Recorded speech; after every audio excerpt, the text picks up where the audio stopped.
This is the Tower of Monsters, a calamity that suddenly appeared in the world many years ago. Creatures poured out of it like bees from a hive. Helpless before such an overwhelming threat, humanity was pushed to the brink of extinction, with little hope left. A group of people known as the progenitors emerged. They became the first generation of transcendents. They repelled the monster invasion and successfully destroyed the tower. Then humanity halted the monsters. Securing victory, the heroes were revered as saviors of the world, and upon death were buried in the sanctuary of the progenitors. Several centuries have passed since that event. Minato Kanji, as child, loved reading the tales about them in the sanctuary's library, like the one about the Blade Master, who defeated 10,000 creatures with a single strike, or the mage who unlocked the secrets of magic and could cast any spell without uttering a word. The heroes in these legends were larger than life, and Minato dreamed of making his own mark in history, until one day Russia designed one of the marks that appears on all those chosen to become transcendent. He made a vow that one day he too would become a transcendent, worthy of being remembered like the progenitors. At least that's what the boy thought. It is announced that the results have come out. Everyone celebrates passing the exam. However, not everyone actually succeeded, as Minato receives the message that he doesn't meet the requirements for approval, while the others cheer in joy. The boy is the only one sad in the room. Some of his classmates even ask if he can clean up the classroom, so they can head out to celebrate. To become a transcendent, you only need to sign your name. That's how everyone jokes about the hunter exam. But he failed it 3 years in a row. You can only take the exam 3 times. So this was his final chance. Now he will never become a hunter, even though he passed the written exam with flying colors and increased his aura. He wonders what used the mark, as if he can't graduate to the boy. The symbol now feels no more useful than some foolish blood test. Crying Minato feels it's also unfair. What he wanted most was to be like the progenitors. From the window, someone yells at him to hurry up, because everyone is waiting at the school gate.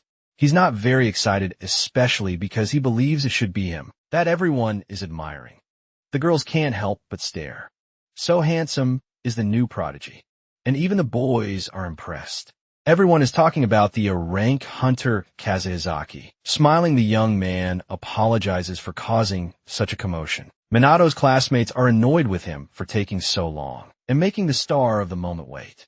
Casey says it's not very cool to treat the weak badly, which the boys grumble about with an intimidating look. The hunter points out that in case they hadn't noticed, a team of reporters behind him.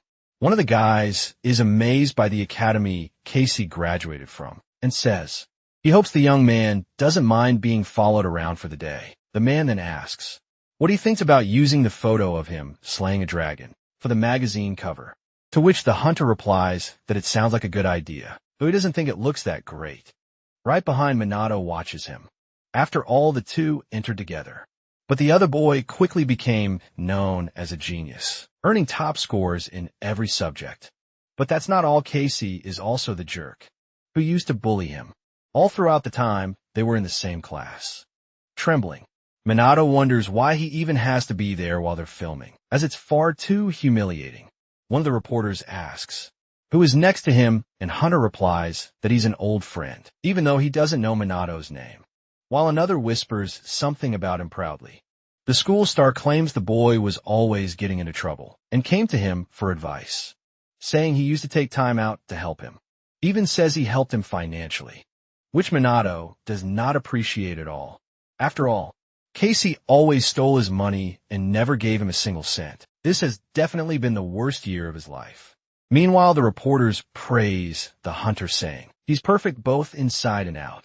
With a smile, the liar says he won't disappoint anyone, and that one day his name will go down in history as one of the great transcendents. Then the man says Minato is lucky to have Kaisai looking after him, and another adds that the boy should be grateful for everything. All that pressure makes the boy extremely nervous. Before he can say anything, the liar reminds him that he failed the exam. With an intimidating smile, he says it must be a terrible day for him, and asks if it wouldn't be even worse to end it with an even lower score. But all that comes to the boy's mind is the humiliation he went through.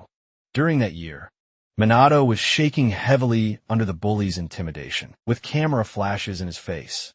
He says that Kaze has been by his side, and always thinks about those times, and says he feels nothing but gratitude for the rest of his life. As soon as he finishes, the hunter lets him go and says, "That's enough since they don't have much time." Kaze invites them to see his trophies, which delights the whole crew. I don't even remember Minato's name, and say it's not necessary to know it for the story. After all, no one cares to a loser.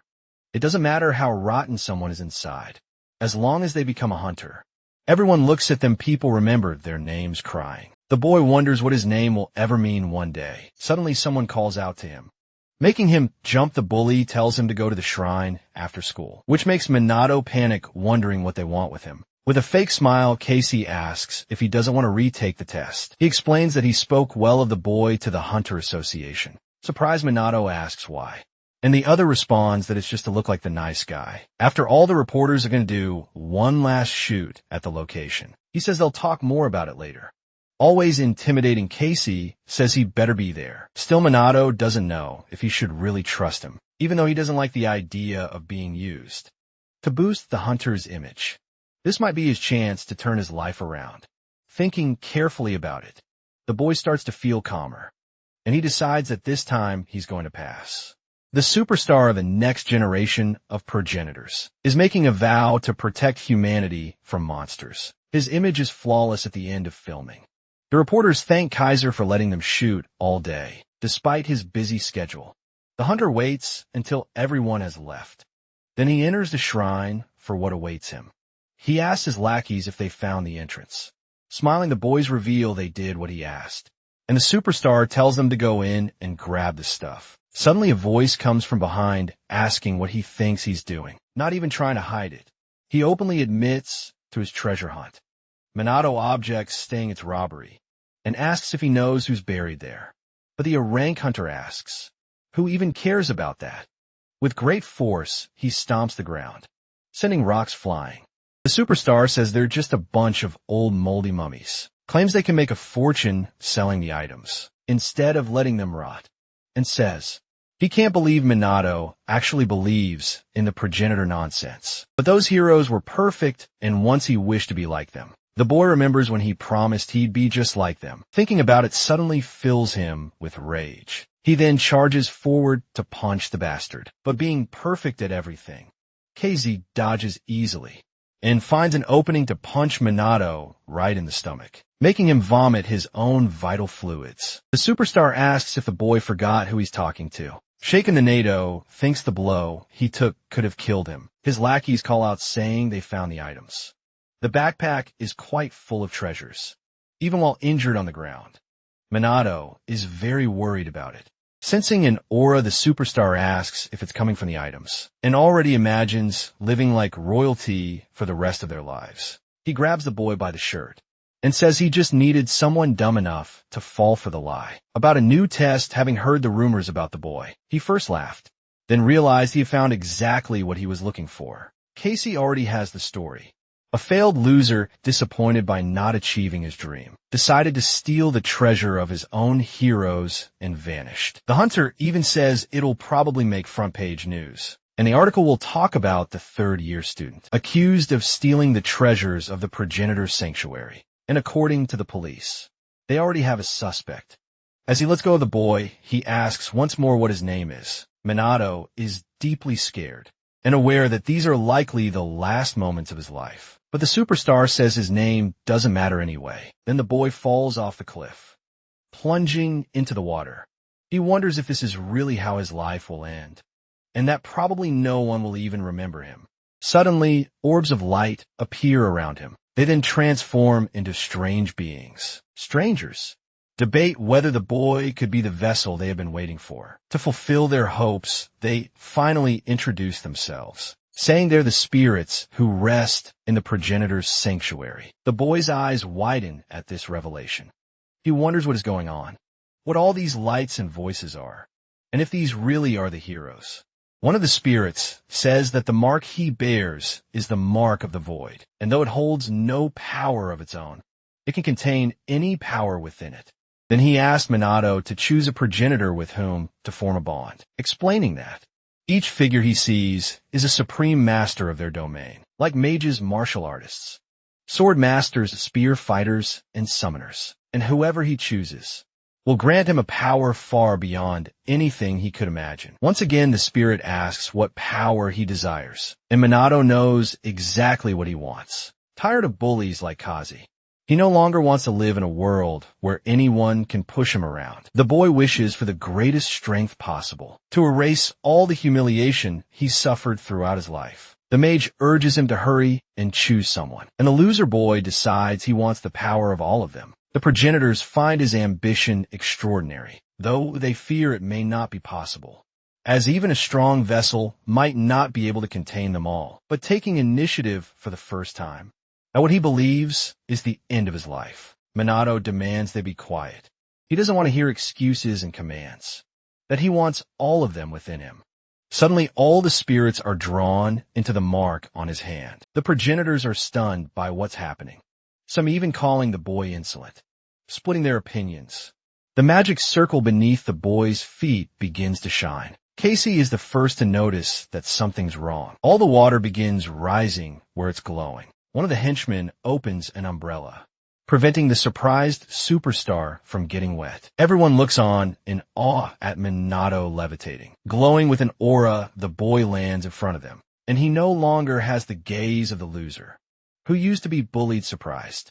The spiky-haired one says Minato is harder to kill than a cockroach. The boy is checking something in his hand. Then the bullies notice it. They burst into laughter once they realize what it is, asking if he really thinks he's going to hurt them with that stick. Casey tells them to stop as he's seen enough. Then he orders that the boy's head be taken, making sure he never comes back again. Obeying the order, the spiky-haired one conjures a sword. Shoving off, he asks Minato if he remembers. He always scores top marks in sword exams, saying the boy should feel honored, unshaken. The ex-loser asks if he really believes that sword is from a true master of the blade. But without listening, the bully charges at him. Minato simply defends himself with his stick, and astonishingly, the swordsman is the one who ends up being sliced along with his sword. Minato asks how one can tell it's the blade of a true swordsman, but the bully can't even utter a word, and the others stare terrified at what just happened once more. And the boy asked the same question. After all, he wants to know what made him think his sword is so special, but the pig guy doesn't give him a chance. Using his green magic, known as the Gaze of Destruction, and the legend of the second classroom of 7th grade, based in a yellow aura, Minato points his finger and says he's way too slow, and casts the spell Hadad. This shocks the bully. He wasn't supposed to be able to recite that. A brilliant explosion erupts. The big guy falls to the ground. Scorched like a pig, Kaji is left stunned, that his opponent could stab a regular person with a twig, and cast spells without even saying a word. It's almost like the legendary Blade Master, who defeated 10,000 monsters with a single command, or the mage who unlocked the secrets of magic, casting spells without speaking. The Transcendants were larger than life, like characters from a fairy tale. Now those spirits reside within the body of Minato Kanagi. In total, there are 106 of them. Minato remembers when the superstar said his name would go down in history as one of the great Transcendants. But now he says that name will not be remembered, because he has decided not to include it. And in the immortal legends, people will speak only of them. A blue aura illuminates the boy, giving him an even more powerful presence. It's all the incredible to Minato, who can feel the spirits of the progenitors within him, alongside the mark of the void. He feels them brimming with emotion. The voices of the heroes echo in his mind, one amazed at how many runes there are, another claiming he hasn't felt this free in centuries. Minato read the tales of the progenitors so many times that he memorized them all, but it's hard to believe these heroes are now inside him. He closes his eyes, feeling them, seeing them all together smiling. But their expression shifted.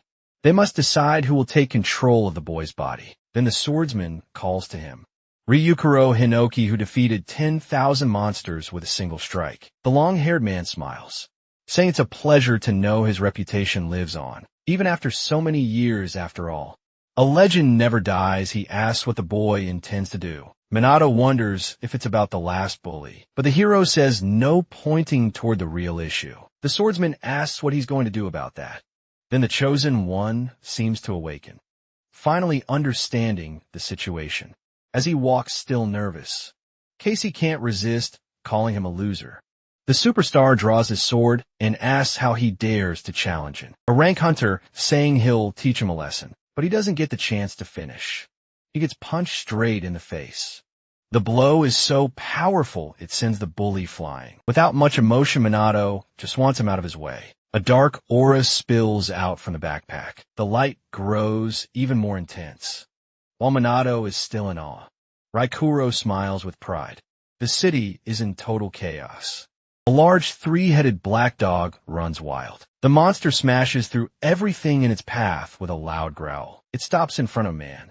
The head snarl and huff menacingly, but the man leaps away, dodging the creature and strikes it with crushing full impact. Onlookers are stunned as Kirasag, an S-rank hunter, defeats a rank monster with a single blow. The man gives thanks and asks where KZ is, but then he remembers the superstar had mentioned in an interview, which is good for the guild's reputation. As he hands over the report, he notices something strange and wonders if it's some kind of monster. Where is this emergency coming from? Realizing something's wrong, he turns around and alarmed. The boys are collapsing to the ground, and one of his companions asks what's going on. The pressure is so intense that even A and B class members can't remain standing. It makes him think this might be an S-rank monster, requiring a massive scale attack. It's getting stronger and affecting everyone in its path. It's coming from the sanctuary of the progenitors. Meanwhile, KZ is lying on the ground. Something in front of him terrifies him. A sinister black creature with many eyes and tentacles is emerging from the backpack. Terrified, the superstar asks where the creature came from, and Minato explains that it's his fault for defiling the sanctuary of the progenitors. One of the tower's boss monsters had been sealed was inside the items, things he stole with his lackeys.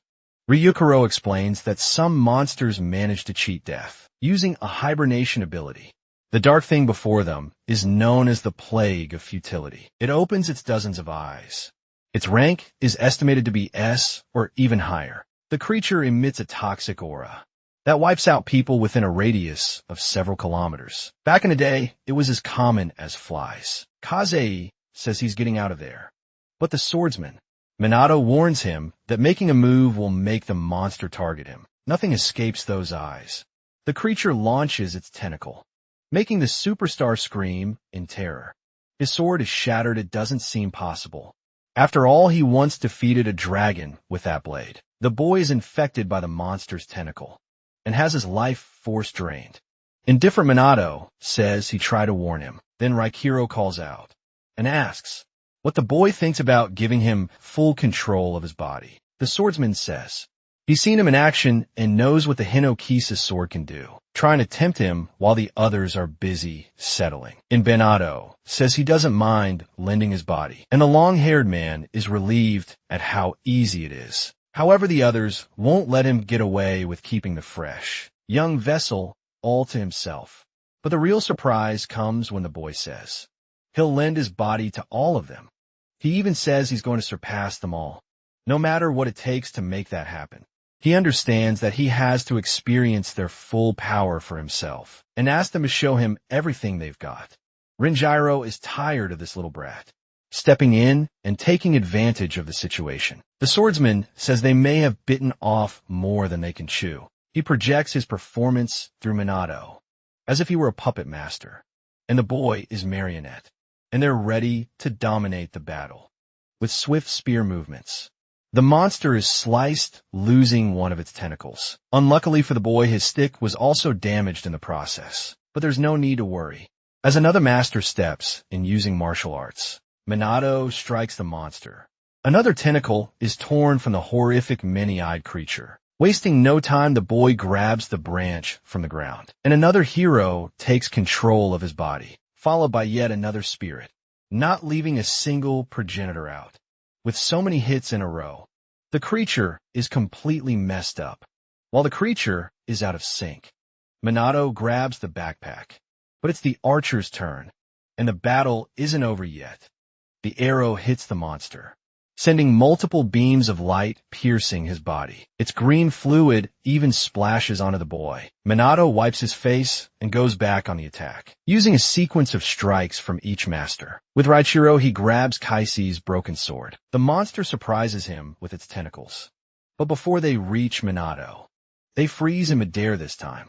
It's the mage controlling his body, making the boy leap without even meaning to speak. The newest transcendent wields the sword together with Byakuya, using the Inoki style, summoning the sea storm for the attack. The lightning that bursts from the sword is so powerful. It even manages to slice the monster in two. The result leaves Minato with a wide smile. Night falls the full moon, letting up the darkness. A crow is the lone witness at the scene. On the phone, a man receives news that the monster was defeated before he even had the chance to get there. He's surprised, as he didn't know powerful hunters were in the area. The crow managed to capture footage of the place. Upon discovering what happened, he asks if it really was a student from the hunter training school. That makes him smile, wanting to meet the boy in person. This is Midori Ichihara, the strongest transcendent in the world. Once again, he's on the phone speaking to Mr. Director, whom he hasn't contacted in a long time. Midori confirms the monster was classified as S rank and says the person who defeated it was the student, Minato Kaneki, which is strange, considering the boy has failed the exam around 3 times, having trouble believing it. He asks if the man can do him a favor. At school, students talk about the monster attack that happened the day before. One boy even mentions the aura that left him completely paralyzed. Boasting another asks how people would react if they knew he was the one who defeated the monster. But no one takes him seriously. The rumor going around is that the real hero is a student from that school. It almost sounds impossible. A student from there eliminating an S-rank creature. Meanwhile, Minato leans on a branch, shaking badly. He notices people are still talking about what happened the day before. Just then a man shows him, telling him to get out of the way. Tough guy thinks there's no way a weakling, like the one he just bumped into, could have fought that monster. Minato felt incredible when he fought the creature the day before, but the result of borrowing the powers of the progenitors left his body aching the next day. Laughing Boy says he got tired way too easily. It's the sword master Raikiro. Skipping formalities, the man tells the boy to get up and asks if he wasn't the one who said he'd surpass the progenitors. That seems to spark Minato's curiosity. He remembers what was said during the fight, and that quickly gives him a bit of motivation to help. The swordsman asks him to show some perseverance, but those watching wonder what's wrong. Meanwhile, Raikiro thinks something about him has changed. Modern transcendence seems so weak, no better than an average person on the street. And he thinks that if the tower were to appear now, the whole world would vanish. Suddenly he senses something different. There's someone with an aura so vast it could swallow the others. Even Min Adam notices his strange expression and asks if something's wrong with the man.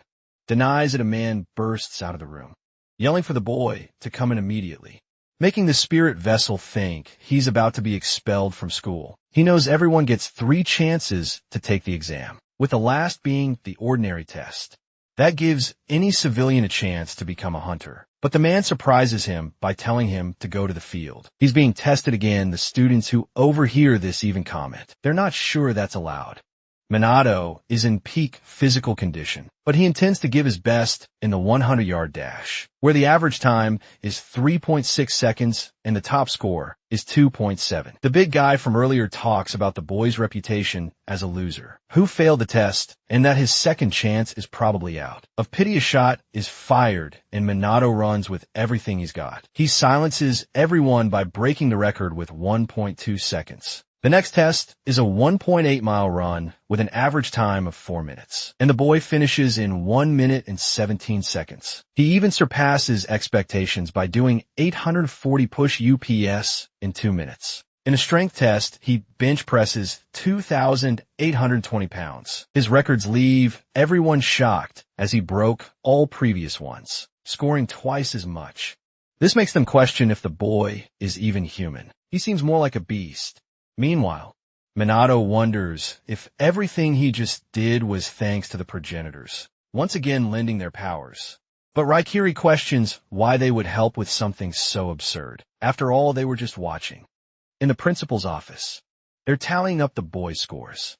Midoriya examines everything and is surprised by the records. The principal asks why she requested a retest, admitting that his athletic abilities are truly remarkable. However, the problem lies in his mana measurement. In all 3 tests, his level was immeasurable. In other words, he has 0 energy. That's why the man doesn't expect much from him. Knowing this, the girl tells Midori the Transcendent is probably wrong about Minato, which he doesn't take too seriously. The strongest man tells her to wait and see. The instruction is to spin the fan as many times as possible, in 30 seconds, and the number of rotations will be the final score. Minato remembers that no matter how hard he tried, he was never able to do anything in the past 3 years. After all, he didn't even know how to feel it. But now he understands that it's all about circulation. Mana rises through the body, starting from the tip of the right foot, flows through the entire body, and returns to its origin with breathing used to control the flow. Then he fires it from the palm of his hand. The team monitoring the test tells him to begin. A blue energy starts to circulate from Minato's body. It flows toward the fan. It begins to spin, impressing everyone with how many rotations it's making. The spinning gets even stronger. The numbers start climbing without stopping. The fan is spinning so fast, it becomes impossible to measure the numbers. Everything ends with an explosion and the device catches fire. The students are startled by the flames. It can even be seen from the principal's office. Something is heading toward them. The fan's blade ended up lodged in the ceiling. The old man nearly lost his hair, while his assistant is startled. Midori explains that the boy must be a special case, like him. He says Minato was the second student in history since himself, whose mana level was immeasurable.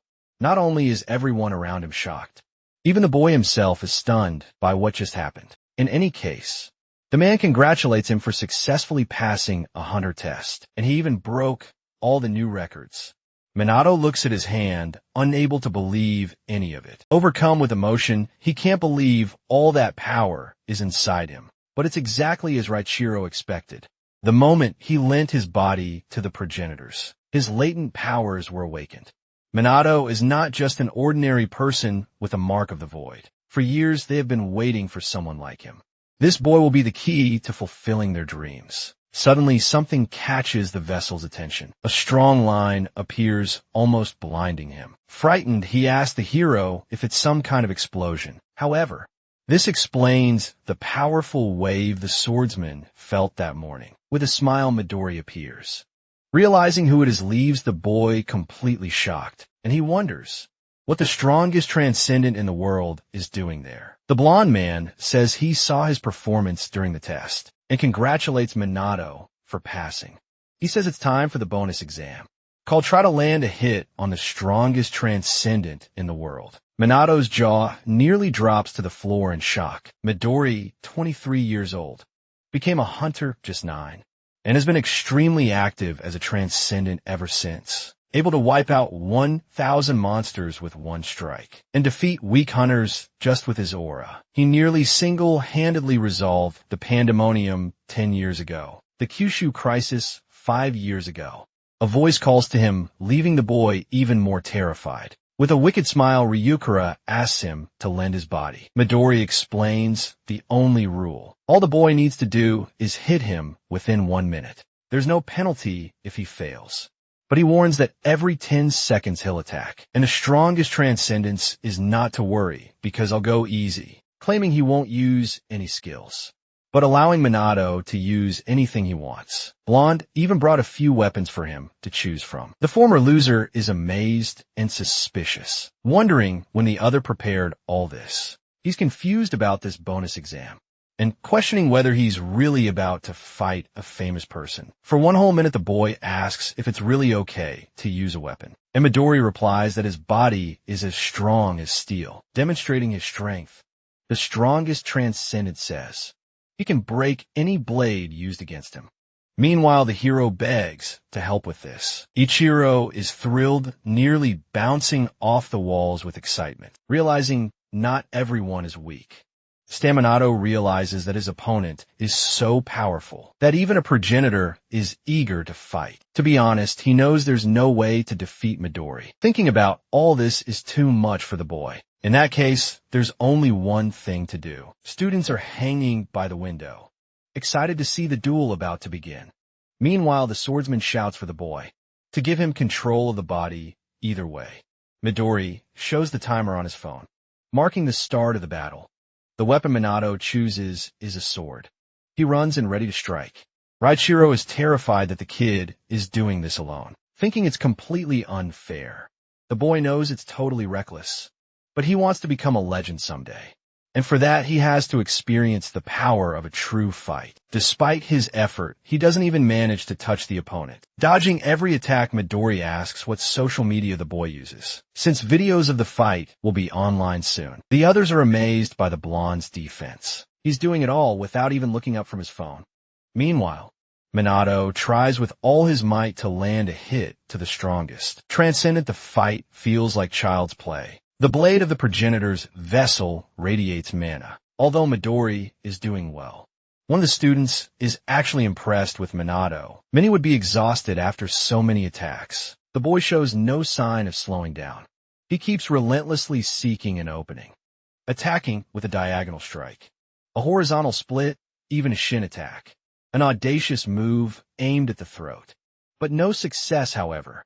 Minato is amazed that his body is doing exactly what he wants, and not tiring at all. He's not sure if it's because he lent his body to the progenitors, but he definitely feels something. Has changed a touch to his forehead pulls him out of his thoughts. Finally, the 10 seconds have passed. A powerful blast of energy is released. Fortunately, Minato manages to dodge it. The boy is genuinely terrified by how powerful he is. Looking back, he sees the destruction left behind. Minato is stunned that this is what Midori considers holding back. If he had moved in time, he could have lost his head. But something feels off to Midori, who has never lost control of his power. He also doesn't sense any kind of threat from his opponent. Meanwhile, the vessel of the heroes finally realizes the danger. If he doesn't improve, he could end up being eliminated. He wants to remember how powerful he once was. Now the boy is even more determined. This change is noticed by Midori, feeling more capable and confident. Minato is ready to attack again. Those watching the fight are amazed at how everything has become even faster. Not even a camera can keep up with him this time. Midori also notices that his opponent is better than before, with his sword butt. He knows the boy was much faster when he defeated that grade 6 monster, which makes him wonder if Minato has a condition to activate his power, or if he's been faking it. Looking at the phone screen, he checks how much time is left. He's surprised there are still 41 seconds remaining in the fight. The blonde intends to be as gentle as possible. Once again, he makes that hand gesture, touching Minato square in the chest, and launching his strike with full force. The boy is thrown far back, crashing through a wall from the impact. The boy even spits out his own vital fluids. He can't believe this. He's actually fighting the strongest transcendent in the world, who hit him with just a direct attack. His former self would have been taken out by that hit. So this is all absolutely incredible. But he knows he's still not good enough to pass Midori's test yet, so he's going to keep trying his best for the rest of the exam. He walks past Midori, who doesn't even react. This makes him stop, puzzled by the blonde's behavior. Midori apologizes and says he's seen enough, with 30 seconds still left. With a single blow, he hits Minato in the back of the neck. That's the end for him. Midori knows the boy is talented, but not enough to be like him. He didn't see any of the power the boy displayed against the S-rank monster calling Rin. The blonde says they can head back, and that unfortunately, his opponent was nothing to get excited about. Hearing that Minato grips his sword, he didn't like the way Midori talked about him at all. Now, standing, he's illuminated by that same energy. Taking advantage of the stubborn boy passing out, Ryukyu finally gains control of his body. A swordsman calls out to the current strongest transcendent in the world. This shift is definitely noticed by Midori. In control, the long-haired man asks if he's ready for some real fun. It's Minato's turn to watch as someone else uses his body in action. This is finally what the strongest transcendent had been waiting for. Just a moment ago, this was the energy he felt, and what made him lose control of his power. Midori wonders if his opponent transformed into someone else, or if this is some kind of ability. Either way, it doesn't matter. The point is he's become an absolute beast. Rikira yells at him not to get distracted while talking. The blonde quickly notices that the movements are now completely different speed, power, and how the sword is handled. A blade now, just millimeters from striking his eye. He dodges before the hit can land. Midori starts making more necessary movements than before. Minato isn't playing around anymore. And that worries him. There's a murderous look in the boy's eyes. And he charges at his opponent with everything he's got. The energy emanating on the battlefield shatters windows and drives the crowd away. The blonde realizes that the sword strikes are no longer cautious or uncertain like before. He now carries the confidence of a seasoned warrior who understands his enemy. It's as natural as water flowing in a stream, or better, yet the unstoppable force of a powerful wave, clearing everything in its path. In any case, he's starting to understand how the boy managed to eliminate the S rank. Monster Midori notes that there are now 40 seconds left, and it's his turn to attack. Still in control, Rikira asks if he thinks he can't dodge something so obvious. The strongest transcendent is now several meters in the air far away. Laughing, he finds all of this incredible. Meanwhile, the others are shocked that Minato has pushed his opponent into a defensive stance. Lord Rikuro tells them to forget the rules and for his rival to come at him with everything, and says if the blonde holds back, he'll make him regret it. The progenitor charges with his sword at full force. Midori stays focused, ready for whatever comes next. An unidentified object is thrown and lands near the pile of weapons, causing every item to levitate. The swordsman looks up, realizing what's happening. In the middle of the storm of weapons stands Midori with his weapon. The blonde is going all in. And that's exactly what the madman Rikiro wanted. The two collide in a blur that spectators can't quite understand, though they find it incredible. The battle takes place midair. This is undoubtedly the most grand and exciting fight the two have ever had. Raichiro is fully alert. Another progenitor is impressed that the boy is keeping up with him, and everyone else envies not being in the long-haired one's place. Minato's body isn't strong enough to fully withstand the swordsman's power. Noticing this, the old man considers helping, but they ask him to stay put. Otherwise, he'll just get in the way. Meanwhile, the mage is the only one who seems truly concerned about the real Minato watching the fight. Rikiro performs strikes like diagonal slashes and uppercuts. Moves with his wrist, the man teaches him to swing upward, followed by an uppercut and shift the center of gravity forward. All of this results in the blade shattering into multiple pieces. The swordsman laments the loss of his sword. Meanwhile, Midori finds it impressive. It's getting him excited. He announces that there are only 10 seconds left and asks what the boy intends to do. Suddenly, Rikiru jumps out of the arena. The spectators are confused, unsure what he's planning. He borrows a sword from the bully who shoved Minato earlier, before he can even return. The fight resumes. Midoriya charges directly at him. The attack causes serious damage to the school structure, but with Raikiri still in control of the body, he comes out unscathed. The two resume their airborne battle, while they're having fun fighting. The other students worry that the whole building might collapse. At this rate, Maguro's attention shifts to the fan blade that broke loose. He grabs the propeller stuck in the structure.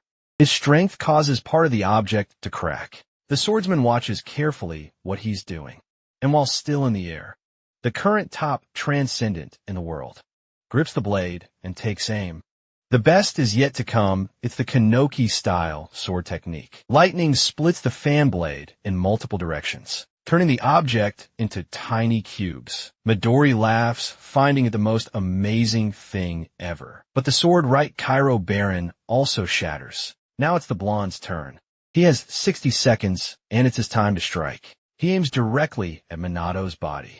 His immense power is even felt by the spirits. Minato grabs onto the swordmaster. This allows him to gain momentum and reclaim control of his own body. The first thing he sees when he's back in control is Midori. Ready to attack, their hands meet at the moment of impact, and the full force of the blow lands there. Both Midori and Ryukuro are shocked by what they see. The boy's hand is completely injured, but even so he's already preparing his next strike, still wanting to know if his rival can block it. And then, he finally lands a hit on the strongest transcendent in the world. Dueling between supreme masters is a rare sight. Amidst attacks, counterattacks, and non-stop defenses, two warriors search for the right answer. Almost like a breathtaking match between two chess grandmasters. And all anyone can do is step back and watch in awe. That's how it is with Byakuya. It was just for a brief moment. But the boy tried something not even that guy had thought of before. He unlocked an entirely new path. A direct attack, even after a hit. All he hoped for was a single strike to land. However, not everything goes as planned. His hand stopped just inches from his opponent's face. Unfortunately, he wasn't strong enough to land the blow. But Midori has a plan in mind. And the strongest man in the world makes the ex-loser touch his face. With a smile, he tells Minato he passed. The building is in complete chaos. The spectators wonder who the winner really is. Midori calls out to his assistant. Rin asks where they're going, and the blonde explains that the boy passed, asking if she can heal his arm. The students are shocked to hear that Minato actually passed the test, realizing that he really did land a hit on Midori. They all cheer meanwhile. The assistant tells him not to move as she's healing his arm. With a kind smile, Rin congratulates him for passing more. He thanks her for both that and the healing, until he realizes what she really said. Suddenly sitting up and alarmed to understand what's going on, Midori himself asks if he doesn't remember saying. He's offended by that. He says maybe he gave a few bonus points, but either way the boy passed. The blonde praises the combos in the middle of the fight, but Minato knows it was all Raikiro. However, what really surprised Midori was when the boy managed to dodge his final attack. To him, that was particularly impressive, and he says the boy should be proud of himself.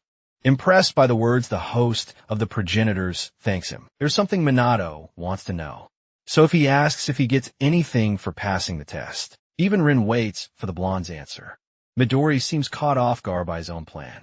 Minato waits for his response.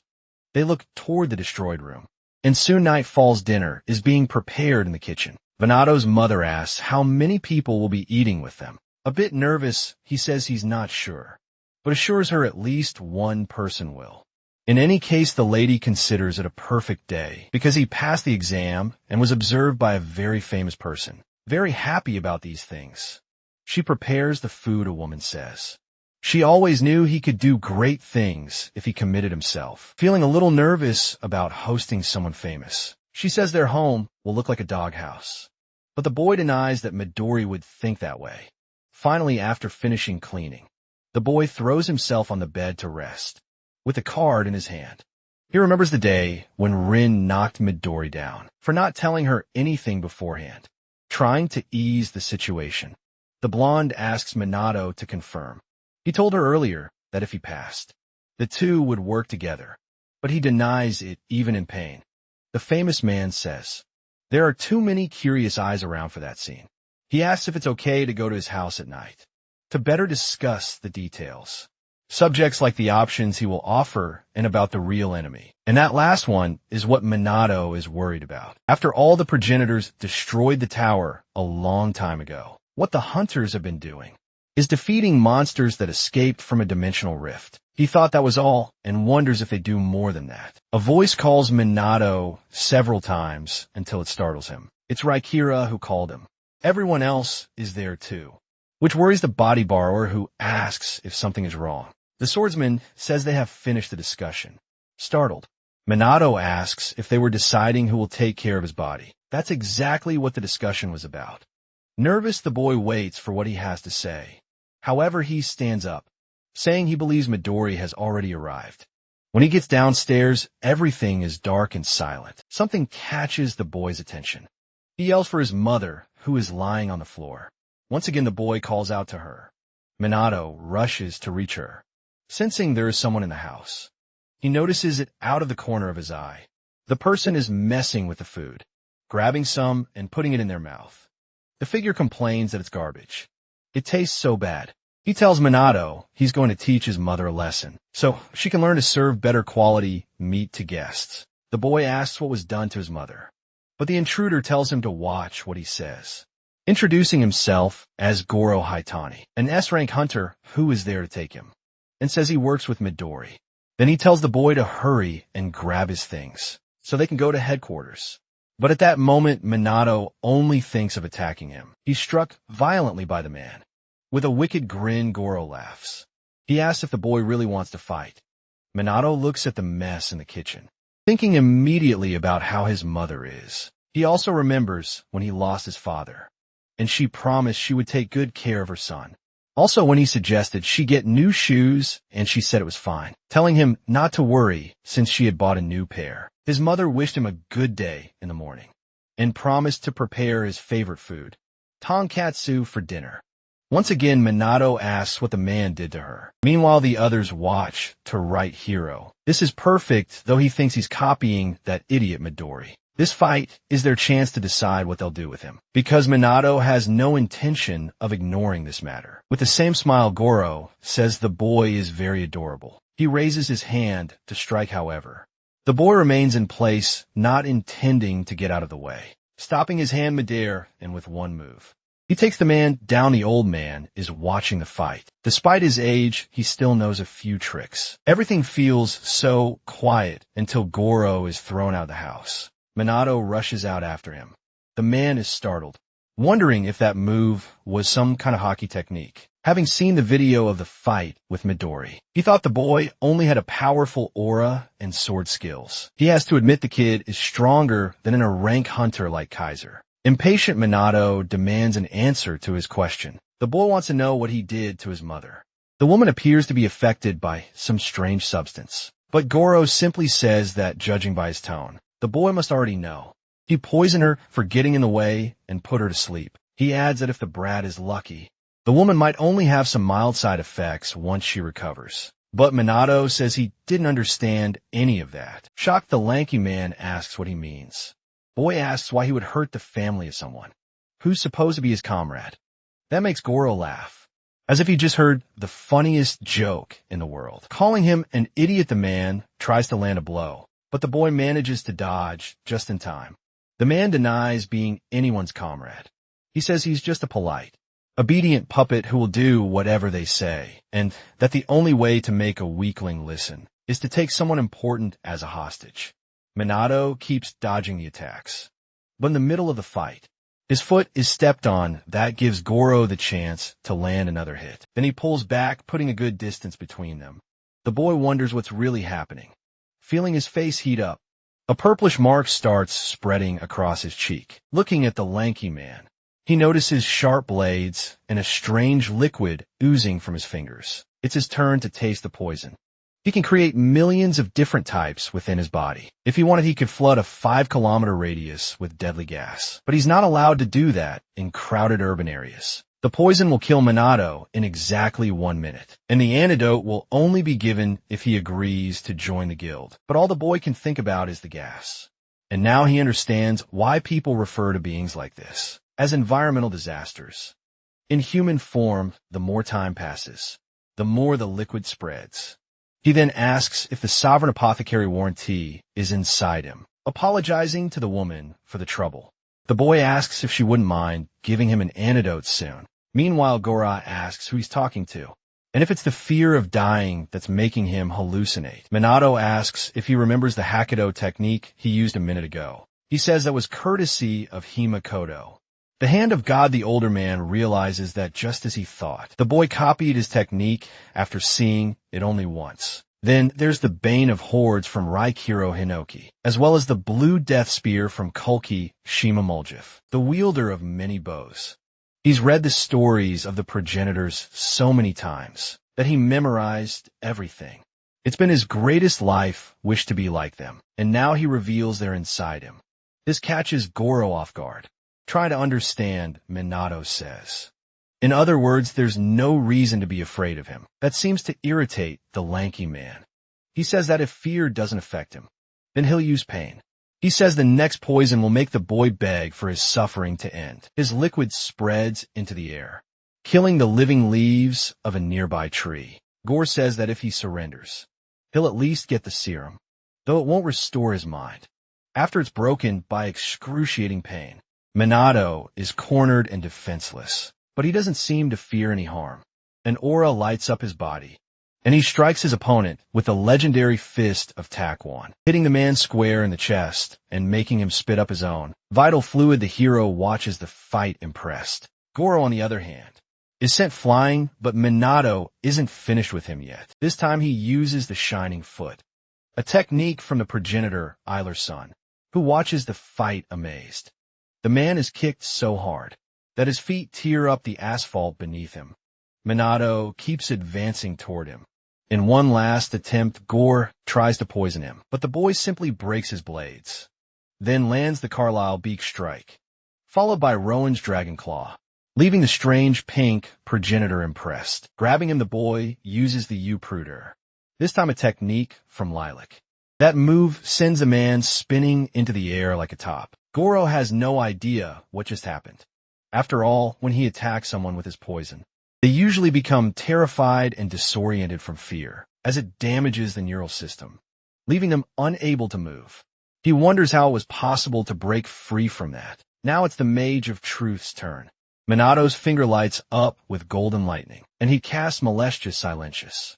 As he conjures, the lightning becomes even larger, striking his target. The progenitors watch, everything impressed. Then Raikura asks if they really saw that day, when they eliminated Technomator, they had only lent their powers once, and yet he copied it, including the physics and magical abilities. And he's not even sure if that's because of the Mark of the Void. But in that case, the swordsman finds it all very exciting. He says they must do everything they can to help the boy. After all, they are the progenitors.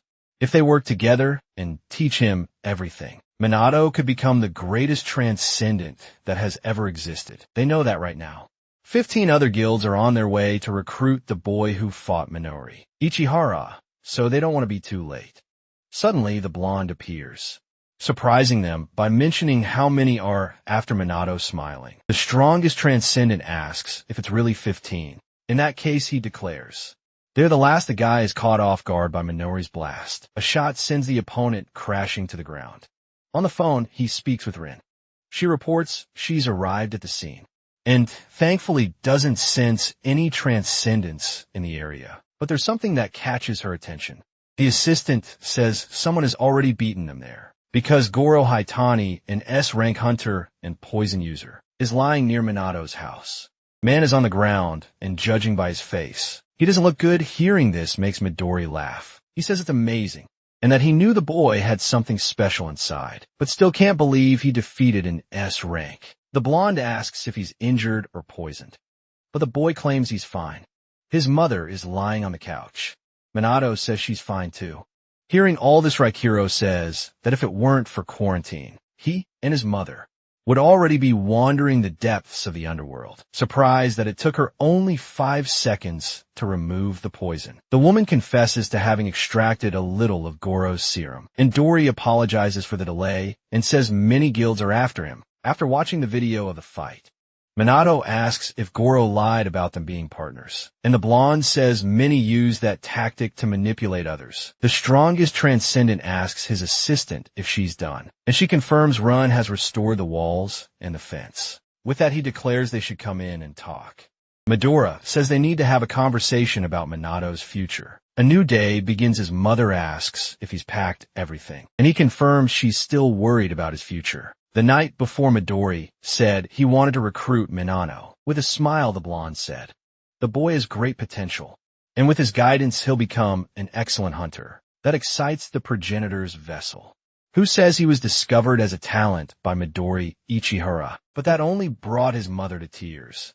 For the farewell, the woman prepared breakfast for him in a disposable container, so he wouldn't need to bring anything back.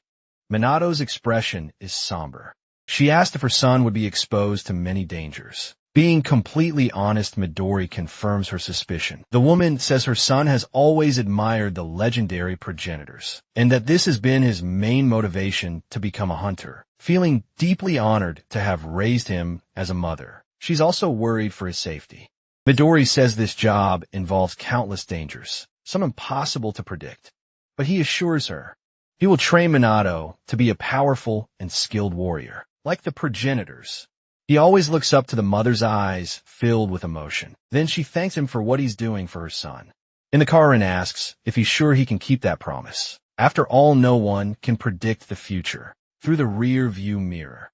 He watches the interaction between mother and son. The woman gives Minato advice, like not sleeping on a full stomach, and remembering to separate colored clothes when washing. With that, Midori says he'll keep his word as best as he can. Either way, it's time to go. Looking back with a gentle smile, Minato asks his mother to take care of herself, and so the woman watches her son depart. Then she calls out to him. The mother asks him to come home for New Year's.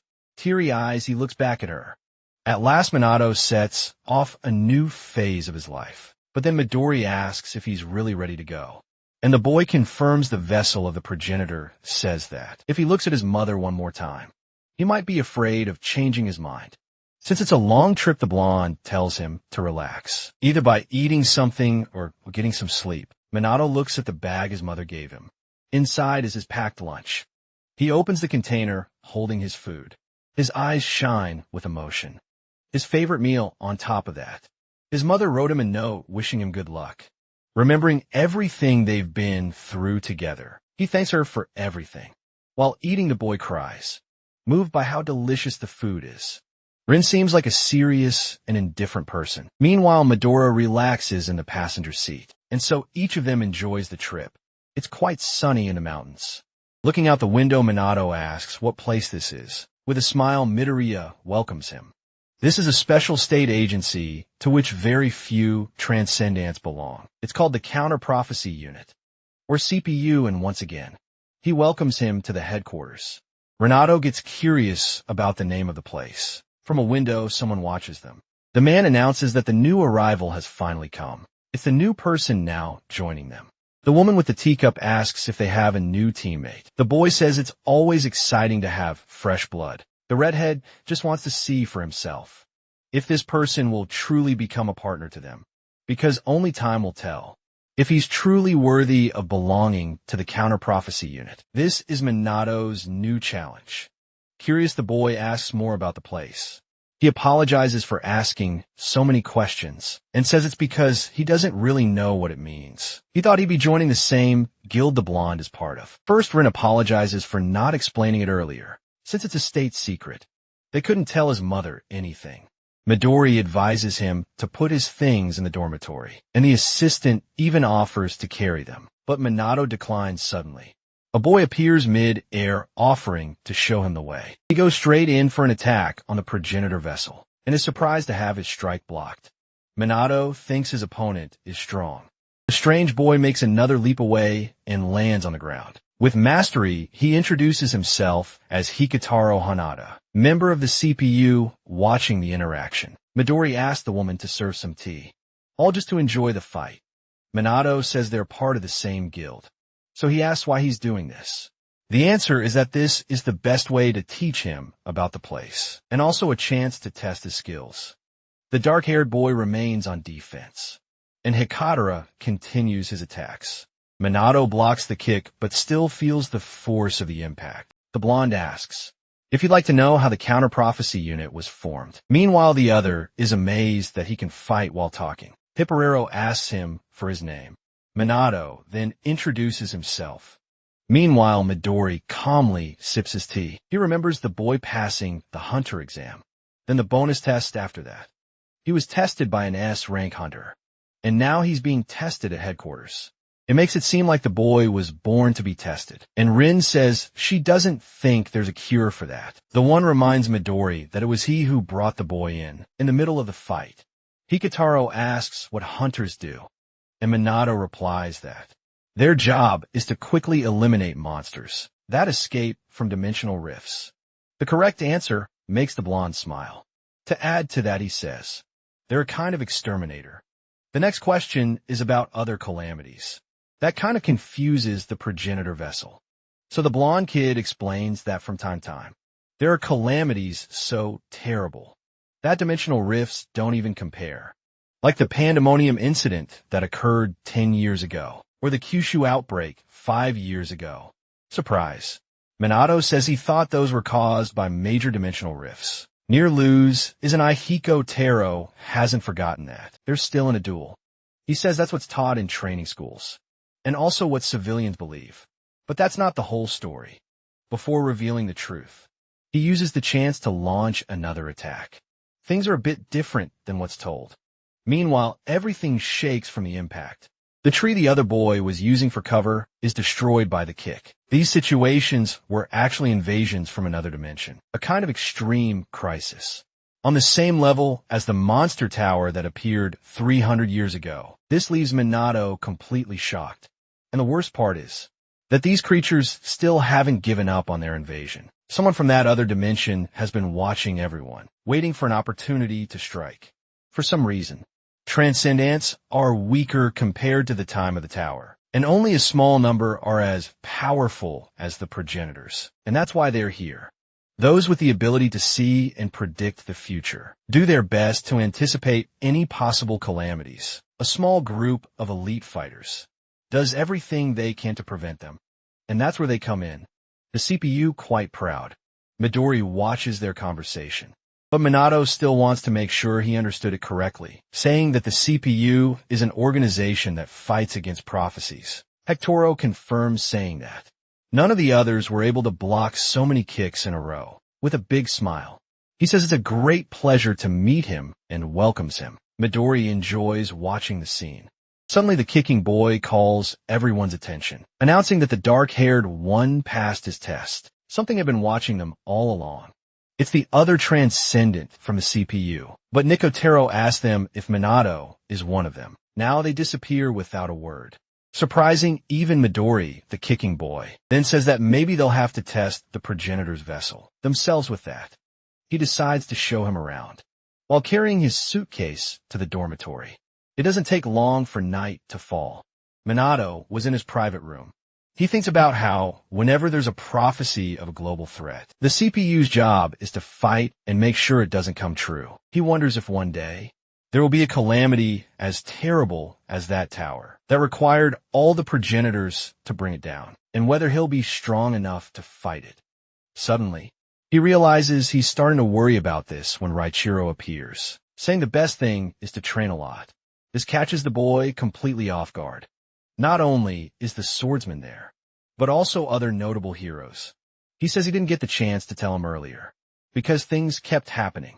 But he wants to inform him of what all the progenitors have decided. The decision is that they're going to make Minato the most powerful, transcendent in history, surpassing Midori and everyone else. After all, he has the potential to become the greatest. So they want Minato Kaneki to study with the progenitors. This leaves the boy quite stunned. He asks the heroes if they really want him as their disciple. He's still trying to understand the reason.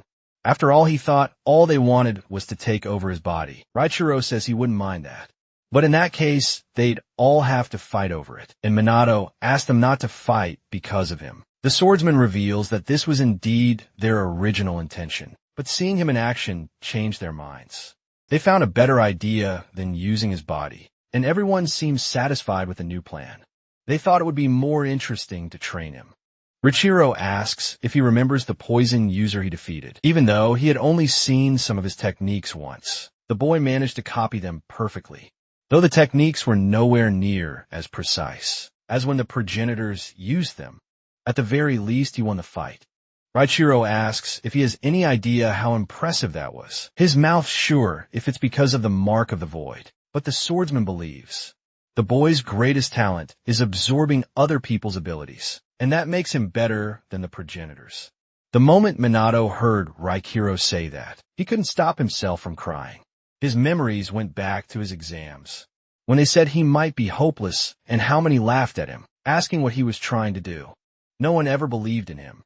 Many called him a loser, saying he would never amount to anything. Minato had never heard of anyone who failed the hunter exam. 3 times in a row, so many judged him, asking why he couldn't just give up.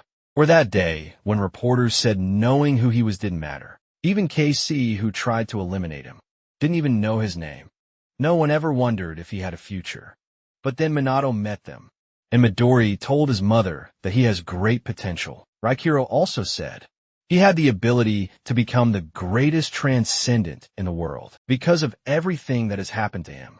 He wonders if he truly deserves this. Crying, Minato asks if he's allowed to be happy at least once in his life. He's admired these people for so many years, and never in his dreams imagined he would get to meet them. At the moment, the progenitors are there saying they believe in him. Raichiro, though confused by the reaction, allows himself a small smile. Then he asks the boy why he's crying. After all, they live and breathe through him, especially while Minato is asleep, when they are even more free from time and space. The swordsman says he has big plans for him, and from this moment on, promises to train him 100 hours in real time every day during the day, and the boy will help the CPU fight against prophecy. But during the night, things will be different, because the progenitors will train him while he sleeps. From that moment forward, Minato will have no more rest. Raikuro assumes he's already ready for that. The boy reflects on the words. Still shedding tears, he agrees. He's completely honored to learn from all of them. This small meeting takes place at night. Kiko is trying to pick up on the sound around him. Soon the noise of footsteps is heard. With a smile, he turns to greet the person. Minato wishes him good morning, and he quickly notices how tired the dark-haired boy looks. The vessel of the progenitor says it's because he's still adjusting, and the blonde laughs, saying his first day was the same. But Hiko senses something more. He notices a faint aura around the boy. Then his eyes widen in realization. The blonde tries another one of his kicks, but Minato simply dodges it and spits with a smile. The former loser asks for a moment, since he hasn't fully woken up yet, saying he'll see him in the hall. Hiko is left very confused by it all, finding it strange because his kick was faster than the day before. Everyone gathers for breakfast in the CPU's dining hall, together with Minato. The blonde kid is happy to see one of the good spots is free, but there's someone else already at the table. Being polite, he asks if the girl would mind them joining her. She keeps eating, and Hiko sits down, telling the boy beside him to do the same. Soon Minato remembers that this woman is one of the people the kicking boy mentioned. Finally she speaks, and says he must be the new kid, and gets the feeling she's not happy to see him. With a smile, the former loser introduces himself. However, she says she doesn't care and doesn't want to know his name, pointing her fork at him threateningly. She says she'll call him by name when he proves his worth. It's time for training, and soon they'll be handling a prophecy. She declares that Minato will be involved too. In 1945, the first prophecy book was discovered in Antarctica. It was buried under almost 3 kilometers of ice. The book was retrieved by a man. The title was written in a cryptic, almost childlike script, and contained descriptions of various calamities that would destroy the entire world in the next 80 years. Question is, do they really believe in the prophecies? Minato apologizes for changing the subject, but he doesn't know her name yet. Still, the girl says it doesn't matter, and that he should just answer the question. He responds that it's because the prophecies have come true, but she tells him not to play dumb. The girl with lilac eyes says that if even one had come true, the entire world would have been wiped out, and knowing that scares him.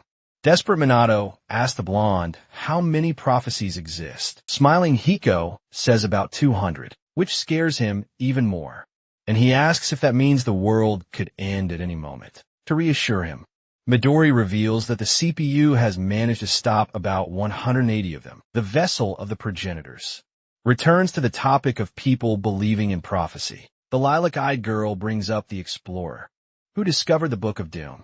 His name was Bernard Russell. She asked if the boy knows what he saw when he opened the book, and looked at the first page. It made the explorer's eyes go wide. There was a greeting with his name, as well as detailed information about how he would find the book. In the city of Sumida, Tokyo, there is a medium-sized dimensional rift. The lilac-eyed girl approaches, as police officers ask her to step back from the restricted area, but none of them obey the authorities' orders. Then the girl talks about the Third World War, the dark side of the moon, the biological attack, the giant flying tree, all events with disaster potential that were resolved by high-ranking transcendents. Midori, in fact, recently took care of the Pandemonium incident. In any case, the Book of Doom isn't the only prophecy book in existence, leading to the conclusion that there are all kinds to gather, analyze, and resolve them.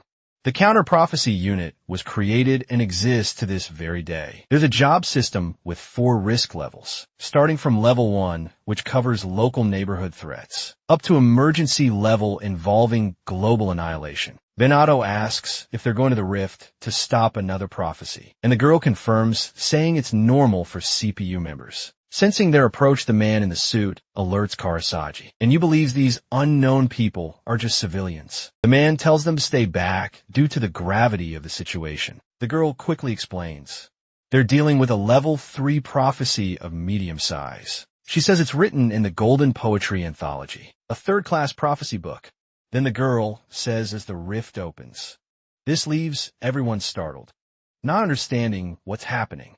Immediately, a rank monsters emerge from it. Karasagi gets in a combat stance. The man fires the first barrage. However, the humanoid wolves are already causing major destruction. He realizes this might be too difficult for B and C rank members to handle, and besides that he has a bad feeling about the energy. To make things worse, the boss monster is about to come out. The man then looks at the strangers. In his eyes, they seem very calm. Kirasaki says there's no reason for civilians to be there. Ignoring him, the girl summons Trismegistus. A liquid metal forms around her hand, and then transforms into several blades. The wolves begin attacking people, but they are quickly impaled by her spears. Not a single monster is left standing after her attack. It's time for the yellow lightning. Heiko immediately kicks everyone in his path. Impressed, Kirasaki wonders who these people are. They seem more powerful than him, and he's an S rank hunter. Then the purple-eyed girl says that at the moment he is the civilian. Not them. The man notices the marks, suspecting they're from a government organization.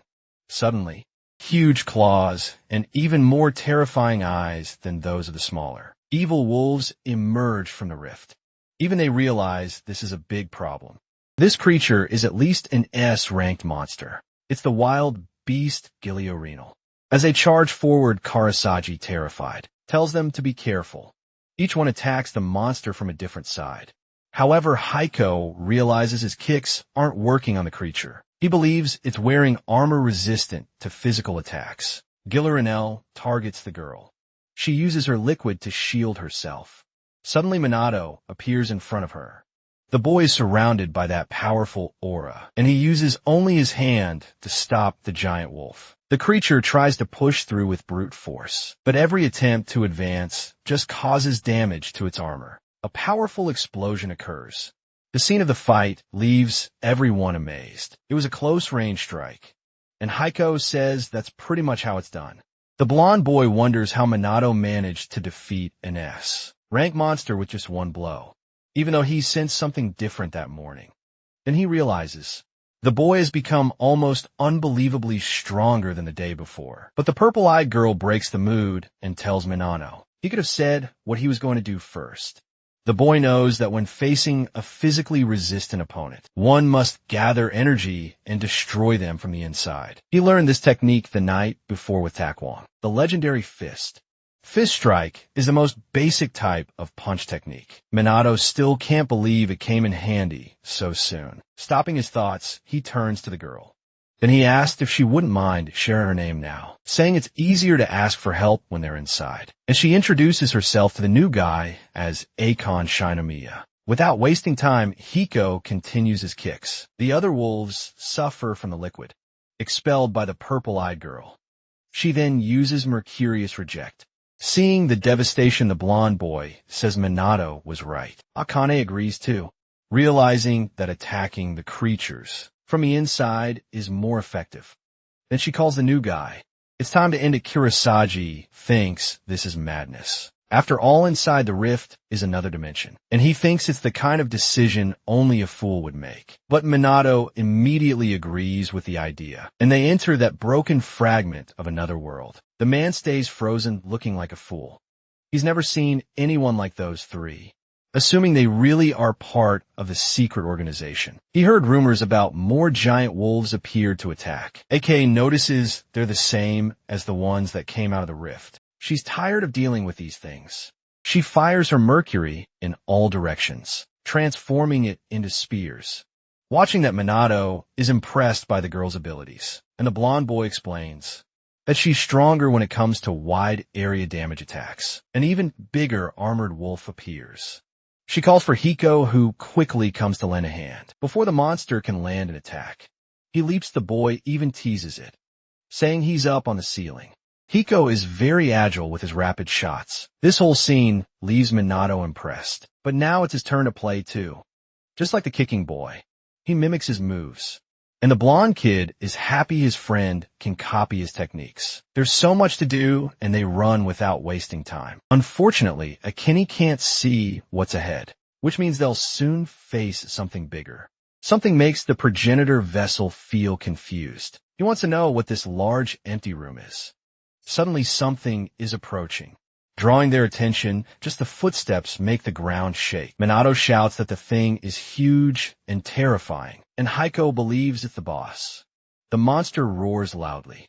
They'll have to face the blind Minotaur, an S rank even larger. Looking calm, Akane says, "It finally appeared," and asks if it's really the boss of this place. Without waiting for an answer, she already summons her Trismegistus.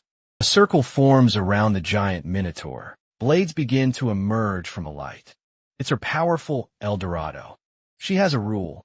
She never breaks whenever she encounters a powerful enemy. She defeats it with her strongest attack right from the start. So we're trying to hold the boss off as long as possible. She asked them to finish it for her. It's Heiko's turn, and he says he wishes he had flashy skills like hers. But either way, the boy is here and tells her not to worry. Meanwhile, Minato watches the powerful duo. However, he knows the type of attack is wrong. Hearing that makes the blonde boy uneasy. But Akane asks if he's criticizing her powerful move. Suddenly the Minotaur makes a new move, making them realize the new guy might actually be right. The creature's power blast is even more devastating. It destroys part of a large room with a single strike. There's not even a scratch on it, despite all their attacks. That triggers a warning in them as they realize the real danger. Suddenly, one of the progenitors says the girl is extremely gifted. This leaves the boy confused about what Killick is talking about. Then he explains that she has everything: spell casting precision and even style. Rarely seeing such incredible skills in someone so young. The alchemist says she deserves top marks for her strategy, and under normal circumstances, she could have easily defeated the enemy. But he knows there's one problem. She ignored the boss's immunity to physical attacks. Minato then asks how they'll manage to defeat the Minotaur. Rather than explain, the progenitor prefers to show him, unaware of the conversation. Hiko deduces the monster's immunity, which makes it can regret not bringing a mage. What she didn't Camelin is that the progenitor vessel always has a trick up his sleeve. Killick asked to borrow Minato's body to give the young lady a demonstration. Mercurius is launched with even more power. The liquid sticks to the monster, keeping it in place. It gives the lilac-eyed girl chills from the display. She demands that Minato explain how the hell he used her ability, but then wants to know what the boy is trying to do. Calling her a fool is the alchemist in control, and he says physical attacks don't work. He explains, it's the result of being overly specialized in just one thing. She still has much to learn. He also says a true alchemist must be able to distinguish between the three states of matter and use them properly with Mercury under his command. He makes the monster heat up as if it were being boiled in a pot. Killick is attacking with heat instead of physical force, and he's making the liquid boil, thinking it's still Minato. The girl can't believe he can control temperature so easily. Meanwhile, the alchemist tells his student that he's extremely impressed by Akane and would like to make her his disciple. The monster collapses to the ground. Its mission was to carry out the Grade 3 prophecy, described in the Golden Poetry Anthology. Minato deserves congratulations for defeating the blind Minotaur boss. The mission is finally complete. Despite the celebration, Akane can't believe what just happened. After all, transcendents are only supposed to specialize in the techniques. of whatever mark they have. She thought Minato was like Heiko, while she's lost in thought. The boy extends his hand with a smile. He says his name again and asks the Count Shinomiya to remember it. It feels like an insult, which irritates her. The only option left is for her to accept it. CMCC makes Heiko happy that his partner has accepted the new guy as a member of the CPU. Karasagi and his team remain outside until one of them notices the rift is closing. They want to understand what's happening. Suddenly, Minato emerges from the rift. Echo is the next to come out, and the ex-loser tries to help the girl out as well. Everyone around looks on in amazement that they survived. The rift keeps closing, and now all that's left is to report the end of the mission. Someone calls out to Minato. It's Karasagi, who thanks him for saving him and his team. The man is curious to know who they are and what happened inside the rift, though he believes they don't have clearance to talk about it. Akane steps forward and says that when he writes the mission report, all he has to do is draw the symbols. That way no one will ask questions. He agrees and says he'll get in touch if it happens again. But the purple-eyed girl tells him not to worry. It's something extremely rare. She makes it clear they won't be seen again, and that Karasagi and his men can go back to their normal lives. Man laughs, realizing that they're the civilians here. On May 11th, in a cave village within an prefecture, a red lightning bolt shoots by at high speed.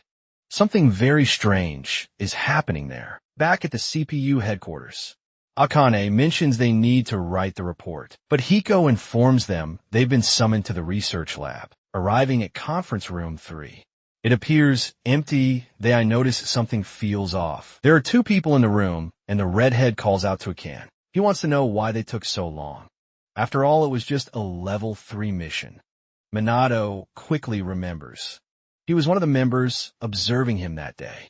Hiko tells the redhead to take it easy. After all, he's not the leader here. Getting straight to the point, he asked the director why they were called Curry. However, asked them to look at a photo received from the interpretation team. Akane is the first to ask if the strange object is a lump of coal. Then he reveals it's actually a prophecy book. It was found near a volcano, which made it very difficult to decipher. Curious, Minato asks how someone managed to do it. The man says it's thanks to recent AI technology that successfully decoded part of the text. There's a lot of information, but one detail in particular concerns Japan. Shocked, Kane asks if it's a completely new prophecy. The rookie asks if that's not common, but Hiko reveals it's the first time he's heard of something like this. CPU is also respected among researchers, and that's why they're able to gather prophecies from all over the world. But there has never been a new prophecy like this before. In this case, Shinji tells the director he assumes he's going to ask the 4 of them to investigate. Agreeing, the man says the regular members will have to carry out the real strike, but they're all currently on other missions. Since these 4 are available, he'd like them to conduct the initial investigation of the prophecy, and says he'll send an email with the details. What surprises Minato is that they're being sent on another mission right away to them. It's normal, and the rookie realizes he really should have taken seriously how tough this job would be. Either way, the redhead accepts the mission. Taking the lead, he calls the other 3 his subordinates, irritating the purple-eyed girl. So they're told to be cautious, and if it shows signs of fulfillment, they must wait until reinforcements arrive. Minato gets thoughtful about this special mission, which involves something completely unknown, and it makes him nervous. Shuji tells them to rest so they don't mess up the mission. But Akane fires back that he's not the boss and she doesn't need sleep. But the rookie disagrees, saying he's going to close his eyes for a few minutes. Even Hiko agrees with the idea their sleep is Akane's defeat. Still resisting, she says she's not going to sleep. But it doesn't take long for the girl to lose the battle. Suddenly someone yells her name and Akane wakes up alarmed, insisting she didn't sleep. She gets mad at Minato for not waking her up, but the rookie tells her to look around. There's something much stranger going on. Confused, she asks what he means. Strange scarlet columns are all over the place. Hiko says this is very serious. He says it won't be long before the prophecy becomes reality. Akane says this is the largest magic circle she's ever seen, and that the columns must contain the remains of the 23 villagers mentioned in the report. Shinji finds it similar to the case of the vanished apartment. In Wakayama Prefecture, where a hole to another dimension nearly opened, suddenly the columns begin to glow. Noticing this, Akane declares there's no time to waste. Hiko asks what the plan is. Grabbing his weapon, Shinji declares that they're obviously going to stop the prophecy. Then Akane reminds him of what the director said. Behind him, a surge of energy startles them. As always, the powerful aura comes. From Minato, with a smile, the boy asks if they're ready to begin. The lilac-eyed girl is impressed. Hiko mumbles that he's stronger than he was in the morning. Seeing this, Shinji says there's no reason to wait. Leaping forward, he tells them to follow him. Akane doesn't waste time complaining that he's not the leader. The columns are emitting an even stronger light. Then the mage says it's been a while since she smelled that scent. Reichu agrees, though they had sensed it a few times while alive. From a tombstone, a red light emerges, and from beneath the earth, a hand rises. The scepter progenitors detect is from Forbidden Spell. In the prophecy, the glow of the crimson moon will begin to soften as the beast awakens, and must be sent to the underworld. The transcendent and master sorcerer Shigema Bando, having committed a terrible massacre during the high-end period, he was defeated by a divination priest. His own companion, he arrives in a specific village, claiming he doesn't have much time, but it will only be 1,000 years until he awakens again, and so he will be reborn as the Demon King, ruler of the world and devourer of all life. Before dying, Shigema Bando cast a forbidden spell, sacrificing every living creature within the circle for his future resurrection.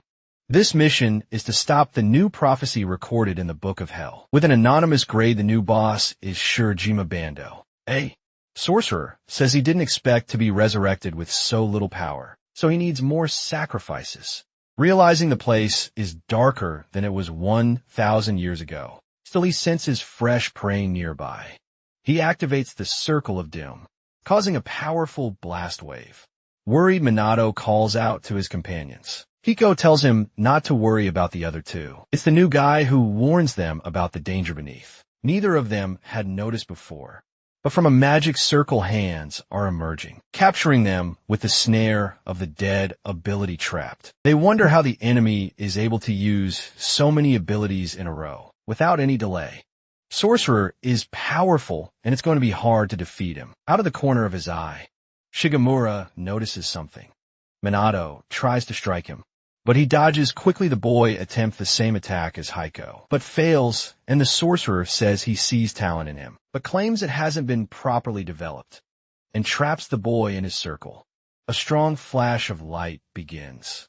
However, the boss realizes something is wrong. Minato easily escapes his trap, using Hadad, one of the first moves he learned. Even so, the sorcerer tries to defend himself. The boy ends up suspended in the air. For Shigema, it wasn't bad at all. But either way, Shinji is ready to take advantage of the moment. Silently, he grabs his dagger and catches the boss, off guard with a marigold blast ability. The redhead was determined in his strike. However, Shinji manages and laughs. Claiming it's a waste, he finds all of this amusing. But the boy had already guessed. It would take more than that to bring him down. So he uses the Autumn Thistle's ability. Amused, the boss says it almost looks like it's raining, deducing that the ability breaks sword beams into multiple rays. Shinji manages to hold his defense against the strike, which impresses the sorcerer, who admits he truly is strong. Meanwhile, Minato is watching and wonders just how strong this guy is. After all, he's completely different from anyone he's fought before. He feels stronger than the progenitors or even Midori, which makes the boy wonder what he should do. Someone calls his name, making him remember his companions were being freed. Kenny tells him not to just stand there. Meanwhile, Shigema Bando demands they stay out of his way. He creates several different magic circles. From them emerge creatures. Ravenous bone spirits. That's not enough to stop them. Still, it didn't succeed. Each of these beings is powerful, even stronger than the Minotaur. And to make things worse, there are 3 of them. Minato's hand is glowing. His expression is filled with confidence. Returning to the fight, Shigemasa says the poor boy is now alone. But apparently the redhead doesn't need help as he lands his first cut. So he makes it clear that's the last thing he needs. But suddenly he's told to step back. He can handle this alone, the redhead says. The only thing in this world you can count on is your own strength. Laughing, the boss agrees with that. After all, he doesn't need anyone else either. He's going to devour them all. So the sorcerer goes all out. Shinji pushes himself even harder to defend. Once again, he calls out his name. It's Minato appearing to help him.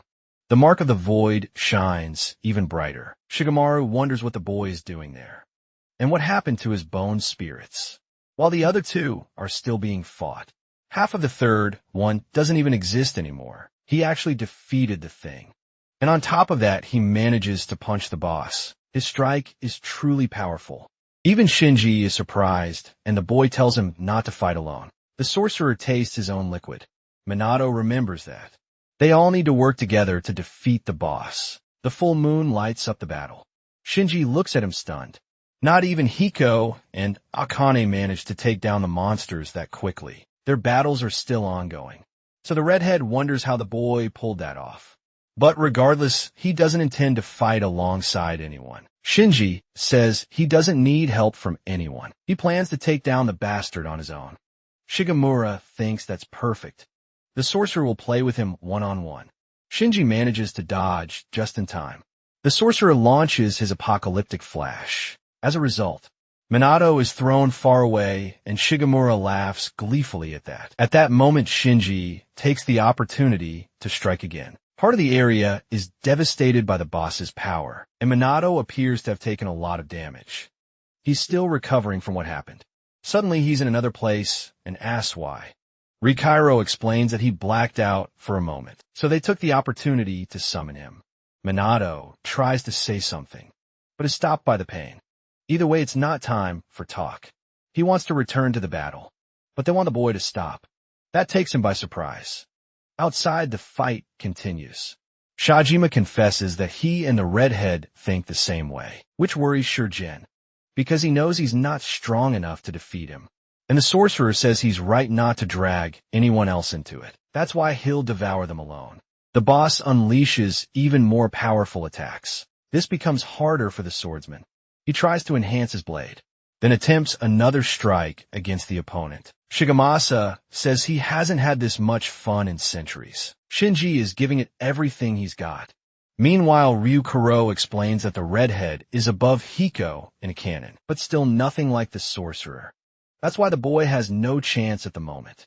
Mage explains that the enemy cast an extremely advanced version of a forbidden spell known as Resurrection. If it had been in a densely populated city, he'd have enough souls to become the Demon King. Devouring Minato's soul would make him even stronger, which is why she asked the boy to focus only on the damage the boss could cause. They never expected this mysterious new prophecy. It was by chance that Minato ended up being assigned to handle it. Rakaru asks him to lend them his body so they can fight in his place. But Minato refuses. The boy says this isn't training. It's a real battle in the future.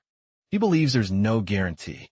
The challenges he faces will be tailored to his strengths. With a confident smile, the boy wants confirmation from his masters, but the mage still prefers he stay back, since the situation is dangerous.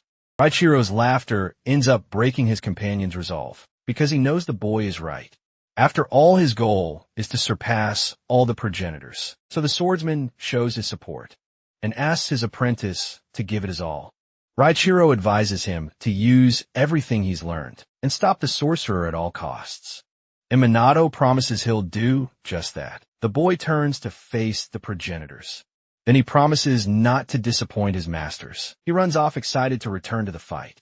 Raichiro is the most thrilled by his student's determination. In the ongoing battle, Shurjima mocks the fact that his opponent is out of tricks, then he takes the chance to land a hit. Shinji leaps away to escape something worse still. The sorcerer declares it's time for the end.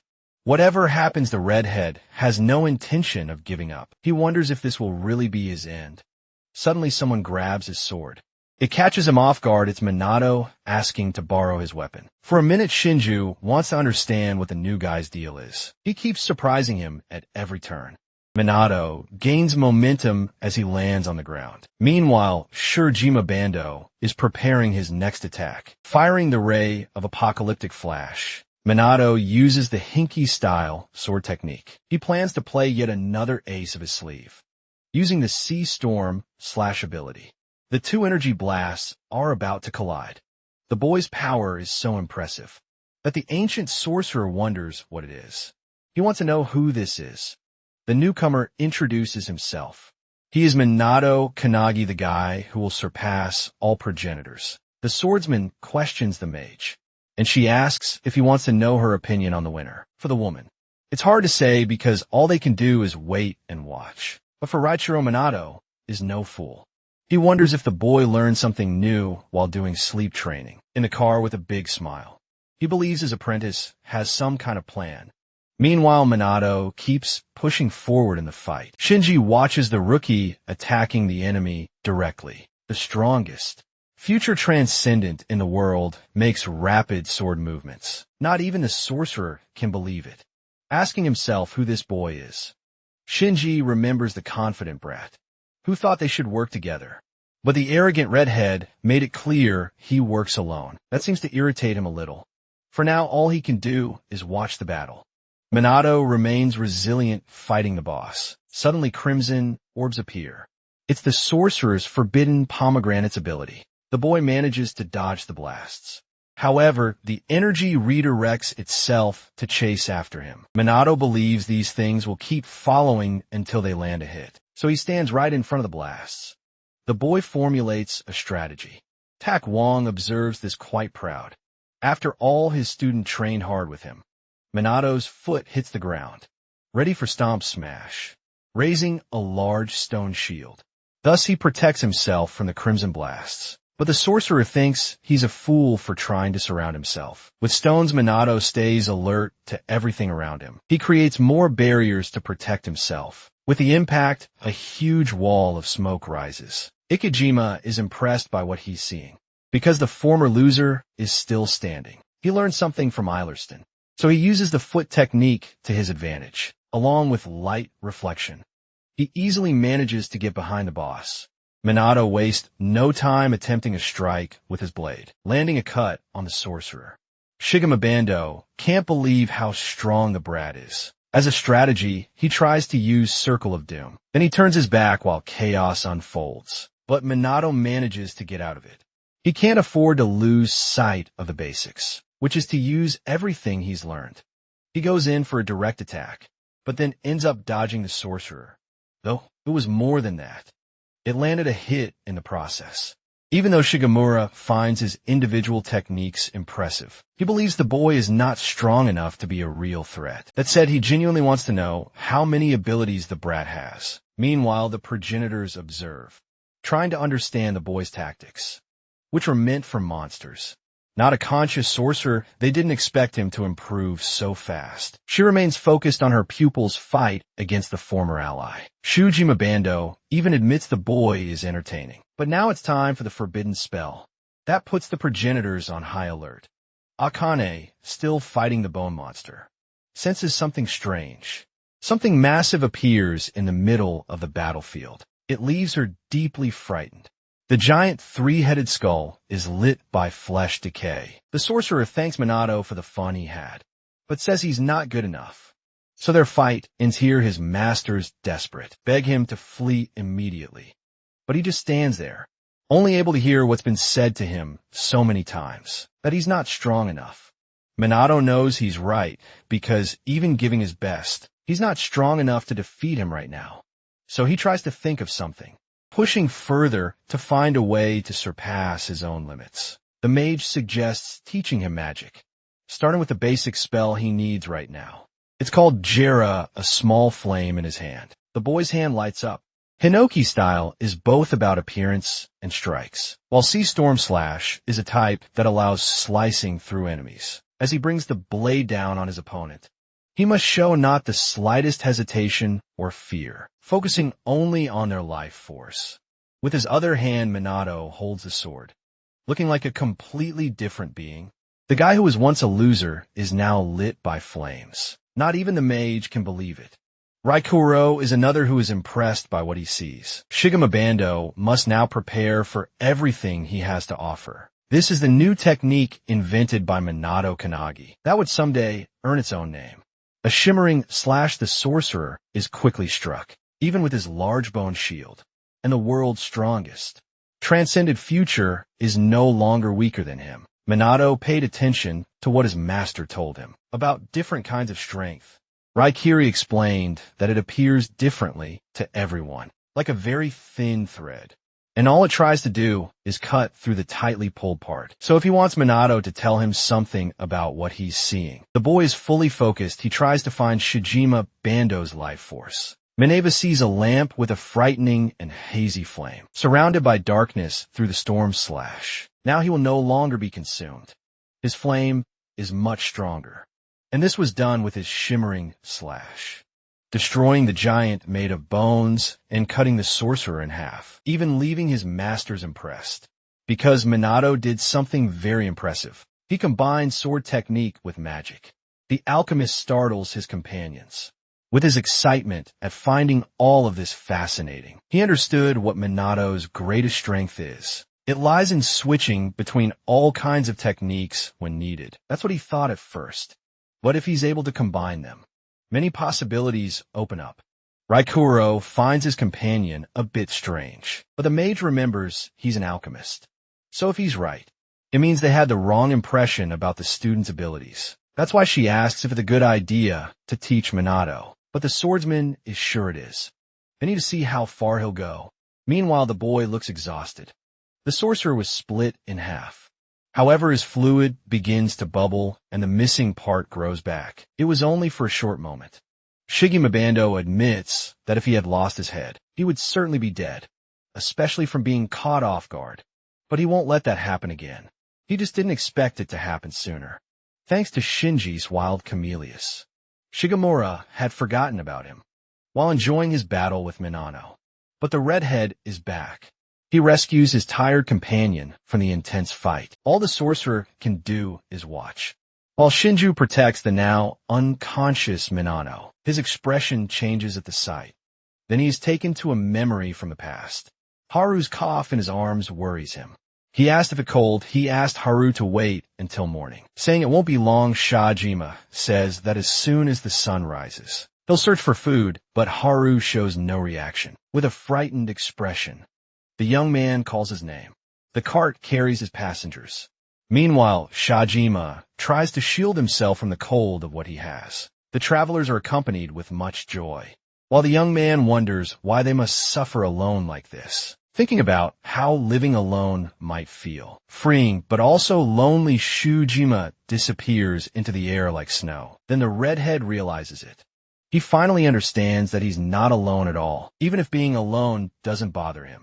Suddenly he senses something strange, and it's not good. Heiko and Akane run toward their partner as the girl calls his name. She asked if Minato was okay and breathing, and Shinji says he doesn't seem badly hurt. The lilac-eyed girl is thankful for that. Heiko is happy everyone is okay for now, but it's still too early to celebrate. He asked them to look at the barrier collapsing on them, large enough to swallow the whole village. If all the energy holding it up explodes from within, they'll be crushed and die. Shinji suggests using their abilities to cancel the effect, but with the power they have left, he's not sure they can even so. Their friends try. All they need to do is give it their best. Minato is back and with his sword. Shinji realizes the rookie has woken up looking very different, with a calm aura, but it's not the boy in control. He's resting after doing very well in the fight, fulfilling the promise not to disappoint his masters, and the mentors are proud of him. The shield is cracking more and more.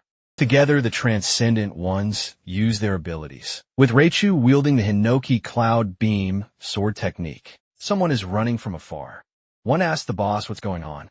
They realize it's the barrier. They think it might be too late, but maybe there's hope amid the chaos. They see a light. It's coming from Minato, and it's starting to grow even bigger. An incredibly impressive sword explosion. It's clear to Captain Makoto, the sewer unit of counter-prophecy. All Makoto wants to know is, who is this? Who is this powerful person capable of doing this? Midori is on a plane flying over Peru and finds it wonderful. that the young members of the CPU defeated a new prophecy, completely on their own meanwhile.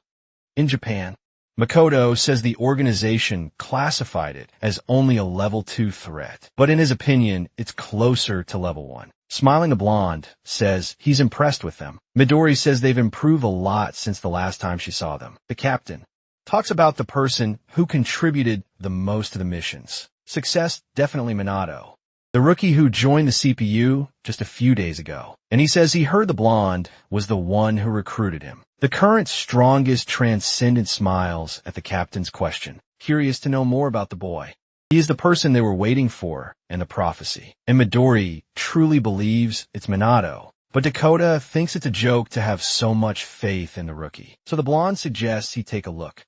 Since he's so curious, captain just wants him to return to base, because it's boring without him there. There's no one to fight meanwhile. As always, Rin takes care of the bureaucracy. Ahead lies the emergency level prophecy. When the sun darkens, they must face the plague, spreading Boss XKB. The plane is head in her direction, causing the creature to finally open her eyes. The aircraft passes through the barrier. Midori asks her partner to wait, because she just needs to take care of a small annoyance, using her turbulence at first. It's very hard to see until Minato fully awakens. The nurse is happy that he woke up. The boy asks where he is, and she explains it's the CPU infirmary. She also says he's been unconscious since returning from the mission. All Minato can think is that he must have been completely out of it. Now, he's been able to reach the progenitors. The woman says she's glad to see him well. It makes it clear he should call if he needs anything. Seeing Shinji, he wonders if he's been there the whole time. Looking around, he searches for Heiko. And Kind. Redhead explains they've been training since the moment they returned. He says both of them seem quite frustrated about not being able to help much that day, and admits that none of them expected the final reveal, that the rookie was more advanced. Minato asked him to listen, but Shinji only wants to know who he really is, because in just 2 days, he took down a level 3 boss and another with potential to be level 1. And it's strange, all those abilities and how they were combined. He had never seen or heard of anything like it before. Once again, the redhead questions who he really is surprisingly. Shinji demands to know how he can be like the rookie, but suddenly the moment is interrupted by the captain, asking to come in for a moment. It catches both of them off guard. He asks the boy if he is Minato Kanagi. Stammering a bit, the progenitor vessel confirms. Then Shinji calls the man brother. But the captain walks right past him, only glancing at him from the corner of his eye. Shinji looks a bit disappointed. Minato didn't miss what his partner called the man. But suddenly Makoto draws his sword and executes an attack. The younger brother is left confused. But the captain knows exactly what he's doing. In any case, Minato was quick to defend himself. He asks if this is some kind of test. Kabeno thinks most trainees wouldn't have been able to dodge an attack like that. The man says the rookie is right and has passed his test. That surprises the boy quite a bit.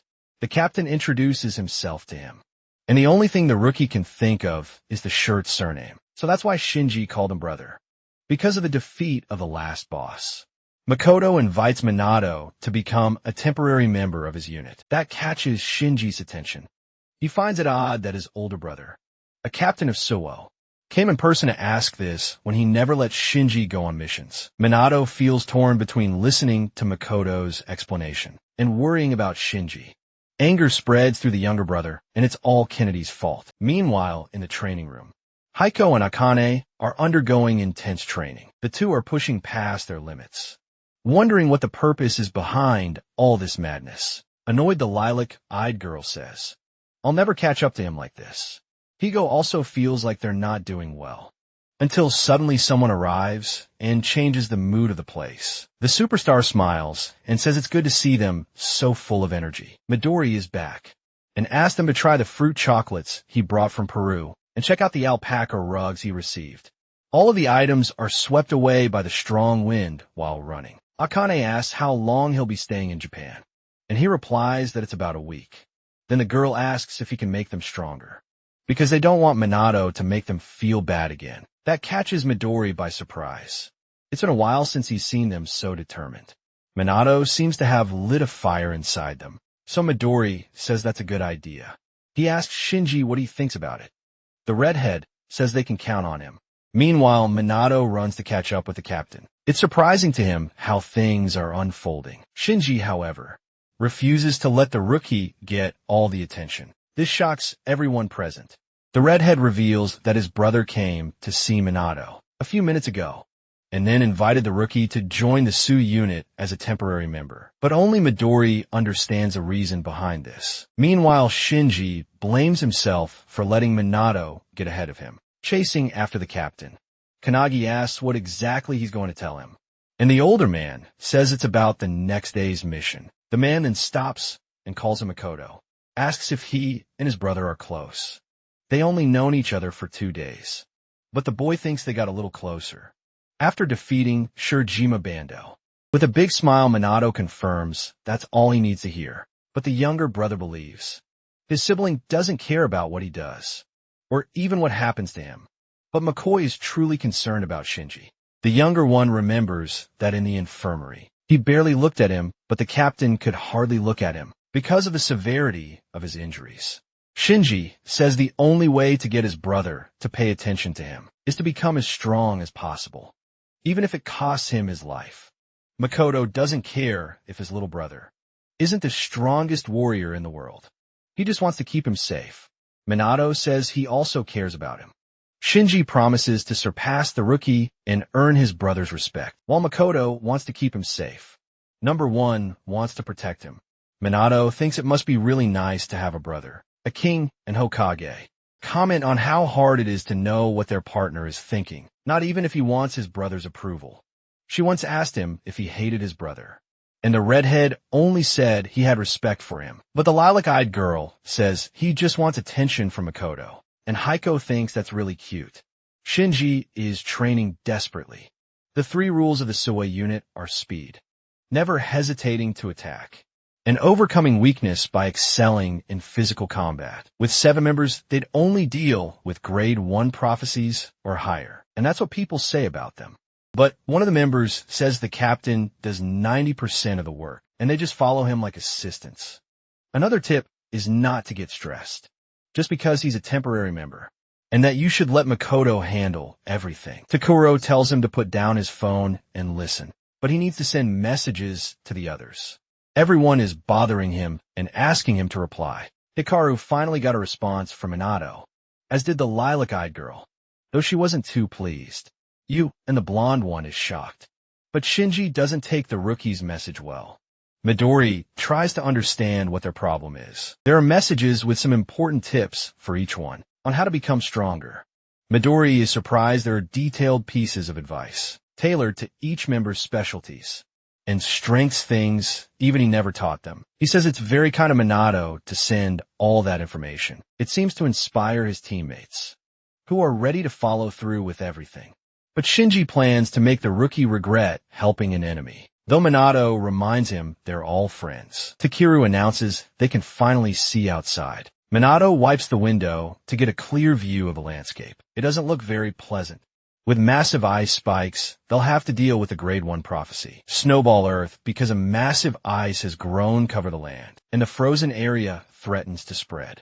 They don't deal with the threat. The prophecy says it could freeze the entire planet in the near future. This same disaster is happening in 17 other places around the world, and some of the ice has already reached major cities. The sub-captain explains that in Japan, it started in the mountainous region. It's spreading faster than they expected, so they can't waste any time. The Kodo states that this is as close as the helicopter can get. For that reason, they'll have to exit through the rear hatch and land on their own. Their top priority is to ensure no harm comes to civilians. The captain then asked the Sioux unit to recite the 3 rules that must never be broken. Rule 1, speed equals survival. Rule 2, never hesitate to strike. And 3, all weakness must be overcome during the battle. With Shirjima Bando, Raikiro assisted his pupil near the end. This mission is the perfect opportunity to observe and learn directly from elite warriors in action. This time Minato was certain he'll finish everything without the progenitor's help. This is the next leap in his evolution, his first level 1 prophecy. That mission was an important lesson. Ultimately a disappointment he'll never forget. At 10 a.m. the unit arrived at the prophecy site. Takaru was already feeling cold and asks if transcendent beings aren't supposed to be resistant to temperature. Anna says it's minus 37 degrees colder than they expected. It's a vast area to investigate, and they'll likely need to find a place to camp for the night. The captain seems concerned about the situation. Minato asks his new companion about the prophecy and whether it's written in the book, as well shaking his head. The blonde explains that a CPU member with the power of foresight gave a warning, and while unexpected missions happen often, it's the first time one has been classified as level 1. Interrupting the conversation, the sub-captain asks the rookie if he's nervous. He says it's better than letting your guard down, but there's nothing he needs to worry about. Takaru tells him to relax, because there are 8 CPU-affiliated units in Japan. But Su has overcome most of the level 1 prophecies. This irritates Manhwa, who says, that doesn't mean the boys should just sit around doing nothing. The blonde apologizes for interrupting, but his radar has detected enemy activity. Minato is impressed as he watches that ability. Meanwhile, Takaru explains their 200 meters away position at 2 o'clock. That's all they need to know. The rookie wonders where they went. Manhwa appears next to her captain with news. They're around 30th plus grade monsters, a group of ice gargoyles. Makoto orders all units to begin exterminating the creatures. His orders followed immediately. They charge straight into battle against the ice monsters. Meanwhile, Minato watches everything, and all the boy observed that, in terms of assessing the situation and coordinating team attacks, they're much faster than trainees. They might joke around and act silly off-duty, but they are clearly a top-rank unit for a reason. Minato asks the captain what he would like him to do. The man says he's confident Minato can handle an S++ monster, and asks him to join the fight. With his powerful aura, Kanaji is ready to carry out the order. Minato rushes toward his first enemy, taking it down with a single stomp. But he's not fully aware of everything yet. The sub-captain tells him to pay attention. Some of the creatures are extra strong. For that, Minato uses his newly acquired ability, Shimmering Slash, striking the first ice gargoyle in front of him, which is consumed by flame. Takaru looks around to see who did that. Looking back, he sees Minato. He's surprised because of the flaming sword. Manhwa smiles amidst the battle-red lightning bolts are everywhere. This time, it's the captain in action, turning everything into pieces. He does it again on a snow pile. Safe inside a shelter, the sub-captain asks Takaru for a status report, but he sees no one and doesn't even sense a boss within 10 meters. Anna says they'll have to camp there for the night. She also wants to know where Minato and the captain are. The rookie is thoughtful as always, once again remembering the battle with Shirjima Bando, where he discovered the trick of combining abilities. Now he wonders if he can do the same with others, which he probably can't, so he tries to focus. Confident he can manage it. Suddenly Makoto appears, asking if he's training hard, startling the distracted boy. Curious, the redhead asks if it's his first time camping, and Minato confirms. Then Makoto says he hopes it's not too exhausting for him. The man reveals he wishes he could go back home right now, leaving the rookie curious. Makoto says he misses the smell, and Minato finishes the thought. He misses the smell of home when he's away, but really it's the smell of the cat. What the captain wants is to see his big, furry animal, and so Minato realizes he's really talking about the cat, but that makes him curious, and he starts asking several questions about the animal. Then the captain is ready to show the boy pictures of his pet. Minato was startled because the man practically teleported next to him. Either way, the boy finds the little beast adorable and asks its name, and it's called Orai Manju. The rookie says the cat looks a little grumpy in the photos and asks if the animal actually likes him. Makoto says his clothes are always covered in fur. He's always scratched, and the cat hates being held. The captain says it almost reminds him of Sheenie, and that's why he finds it so cute. He hopes that one day he and his brother can be like that too. Minato isn't quite sure what to say. After all, he's an only child and doesn't have experience with that, but he suggests the captain treat his brother the same way he treats Orai Manju, leaving his superior speechless for a few seconds. Then Makoto agrees that it's not a bad idea. Back on the phone, Minato also finds a video of the cat, and his eyes widen upon hearing the captain using a cutesy voice with the animal in the video. The man even calls him little baby while trying to give him a snack. Minato says it sounds like he's talking to a baby, and asked if he should talk like that to Shinji too. Makoto asked the boy if he can practice that on him for just 1 minute, but was obviously denied. Mana finally finds them and suggests you go back and get some sleep, since they'll be waking up. Early the next day, the captain agrees, but leaves the woman speechless when he calls her little Mana. At that night, without the knowledge of Minato and the other unit members, someone was heading toward them. Someone comes running to warn the person. That dressing like that will get him frozen to death. The man asks if he's a transcendent on a mission in the area, and the blonde confirms. His mission is to make sure this prophecy comes true. A transcendent was heading toward the mountain, where Minato and the others were camped. When Kanagi fell asleep, the night training began, and this time, it's finally the lesson with the archer. Maljif asks Minato if he's tired, but he purposely saved this training for last, because that's when his focus tends to weaken. Meanwhile, Ryukuro complains about why they aren't having a sword fight, and Mel's reminds him that he did that the day before. The archer is impressed that the boy isn't distracted by the noise around him, and says his focus has improved a lot. Minato says he hopes so after all.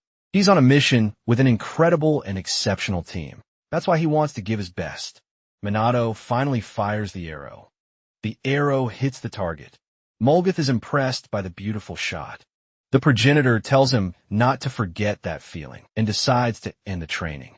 And immediately the swordsman asks if it's over already. Until Minato wakes up, they'll keep practicing. So Raikiro tells him to get up and shine in the morning. The rookie is the only one who seems not to have rested. Either way, the captain asks if they're ready. Minato is already focused on everything. He says their mission is to find and defeat the boss of the prophecy. It's the second day of Snowball Earth. Takuru already spots 20 enemies 150 meters ahead, and the order is to split up and surround the creatures. The monsters are bluebirds, estimated at grade S+++. On the big screen, the progenitors watch what's happening. Ayler says the mission seems very easy, and Lilac talks about the other members being skilled warriors, so no one is in danger. The mage asks the old man what's wrong since he seems disturbed. Known as the Hand of God, he says he's still not sure, but for some reason his heart is trembling with a strange sensation. The sub-captain reports that the monsters have already been eliminated, and the man asks Takuru if he felt anything. He says he's picking up extremely intense energy waves, and quickly realizes the boss is coming. The blonde counts down the 10 seconds until the creature appears. At second 0, a huge muscular monster with 4 arms appears, holding swords in each hand with an unknown grade. Carmez is the secret god Mana notices. She has a completely different aura from the other monsters, so the order is for everyone to attack immediately. Giant Woman's hands are bound using energy, and that's step 1 at number 2. Mana uses her sword at number 3. The mage uses his magic circle, and together they combine their attack. Even after all that hallucination, she doesn't have a single scratch. The rule to never hesitate is followed by the members, who keep attacking. Minato remembers what his master said, that he must not show fear, focusing only on the enemy's life force. He also thinks about what Akane said, that when facing a powerful enemy, use your strongest attack from the start, leaving nothing for later. And that's the one thing he can do right now. He attacks the monster with his powerful, shimmering slash, but he's shocked by the result. To be clear, it didn't even cause damage. Minato is attacked by her. The boss is even more furious, worried. Takuro asks if Minato is okay, but the boy would have been in serious trouble, if not for the ice pillar. Mana can't believe how strong she is, thinking that the creature must be the reason. The prophecy is rank level 1. The woman calls for the captain. She says she needs him to handle the monster for them. But for Makoto, that's not a problem. Takuru drags the rookie away, saying he'll only get in the captain's way. The 4-armed creature keeps attacking, using her swords to create a snowstorm from the impact. Minato shouts for the captain as he's being pulled away. Carmides even seems confused. because her attack was stopped by the tip of a blade. The man says he finds the creature pretty strong, and Minato is surprised by the captain's power, though it's normal among members. Either way, Makoto is there to face the one thing that could make the prophecy happen. He defends himself gracefully with his sword. She only has 2 arms left now. Raichiro, watching the fight, is impressed, saying he's not bad at all for a modern transcendent, and hopes to fight him someday. The captain had hoped to let the other unit members defeat her, so they could gain experience. But I'll have to handle it alone. The darkness is activated around the members, because Makoto used his ability, Imperial Crimson Dragon, a flame so powerful it burns everything around it, followed by a red light blast, sending fire against ice and sweeping the snow along the path. Minato watches, so amazed his jaw could hit the floor. Carmese is swallowed by each attack. The rookie remains in awe that his captain uses a flaming sword, but more than that, it's stronger than his. And if not for the shield, it would have all turned to ash. Makoto doesn't even have a speck of dirt on his suit. Minato noticed that his fighting style is different from Reikich's, even how he uses his feet and breath. And he feels like he's nowhere near that level. The boy thinks it's incredible. He's finally found someone he wants to learn from. Either way, they celebrate the monster's defeat. Minato is enchanted by everything he saw, but apparently the mission isn't over yet. The captain senses something is very wrong. There's a small hole in the direction he's looking, and it hit his comrade Takeru. Finally, Minato realizes what happened. Apparently, the blonde wasn't the only one caught. Meanwhile, Minato gets pulled into the darkness. He runs to try and help his teammate. The blonde calls him a fool. He pushes the boy away. Minato was horrified by everything that's happening. As he falls, Takeru wonders how this could happen. After all, this attack didn't even show up on his radar. His vision is fading, but he can still see his captain and apologizes for what happened. But it's okay. Makoto is smart, and he's sure the captain will find the enemy. Takeru collapses into the snow-covered ground. The captain, watching this, can't hold back his emotions. His Anna was the next to be hit, seeing his soldiers in danger. Makoto takes control and yells for everyone to get down and take cover. They're under attack by an ability some were caught on the battlefield. The sub-captain is furious over the elimination of her comrades. Someone notices something's wrong with Makoto. Part of the captain's arm is gone. He can't even block the attack with a shield, so he suspects. It's a type of ability that annihilates everything it touches. The captain senses something is coming. His wisest choice is to use speed to his advantage. Mana watches everything, deeply worried about Makoto. The boss, which had been shredded, is now regenerating everything it lost. She asks Minato if he can stand, because they'll have to bring down the 4-armed monster themselves. Looking back, she notices the boy seems a bit off. The rookie is kneeling, gazing beyond the horizon. Minato calls out to the apothecary Warrington. He begs her to heal these people, to bring them back, but the progenitor regrets what she has to say. It's not possible to fulfill his request, because there is no ability that can revitalize bodies. So severely wounded, even so, he can see the truth in her words. Still, he calls out for Raichiro.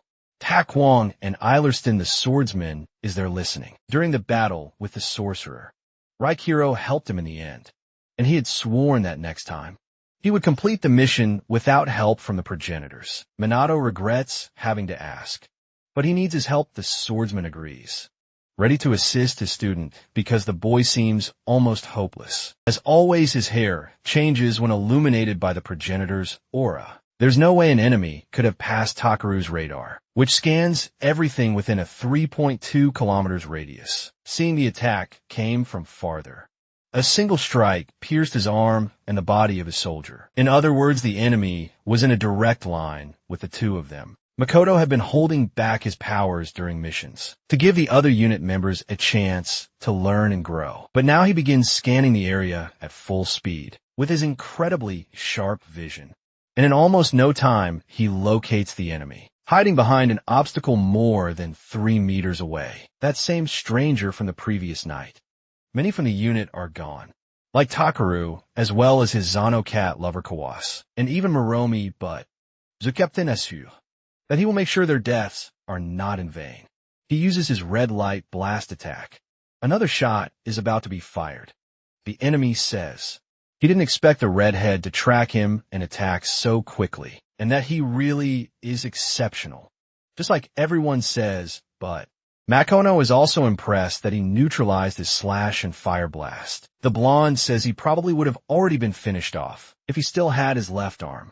Either way, he's there to bring darkness. He says, there's no point in talking about things that haven't happened yet, so he simply wishes for the captain's death. Makoto uses his sword to create a sort of ice wave, leaving his enemy uncertain.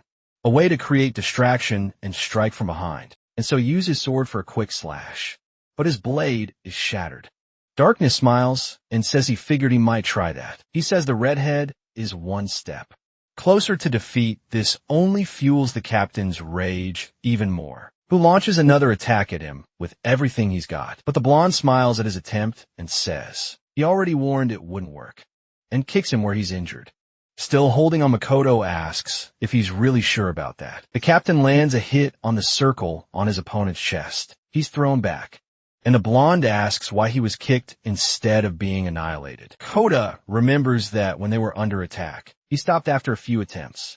He says the ability seems capable of exterminating anyone and is incredibly powerful, but he doubts it has no limitation, deducing that the ability requires energy just like all others. The blonde says he's technically right, but that still doesn't make them equals, and says it doesn't change the fact that Makoto is weaker than him. The captain repeats that word in outrage. Makoto remembers his entire team before the jump to this place that brought destruction, and repeats that the Suyu unit has 3 rules that must never be broken. He executes number 3, invoking his powerful flame, leaving the enemy surprised that he cauterized his own wound. Makoto shows him why he leads the most feared unit in the CPU. Every weakness must be overcome, and he'll do it with the Imperial Crimson Dragon.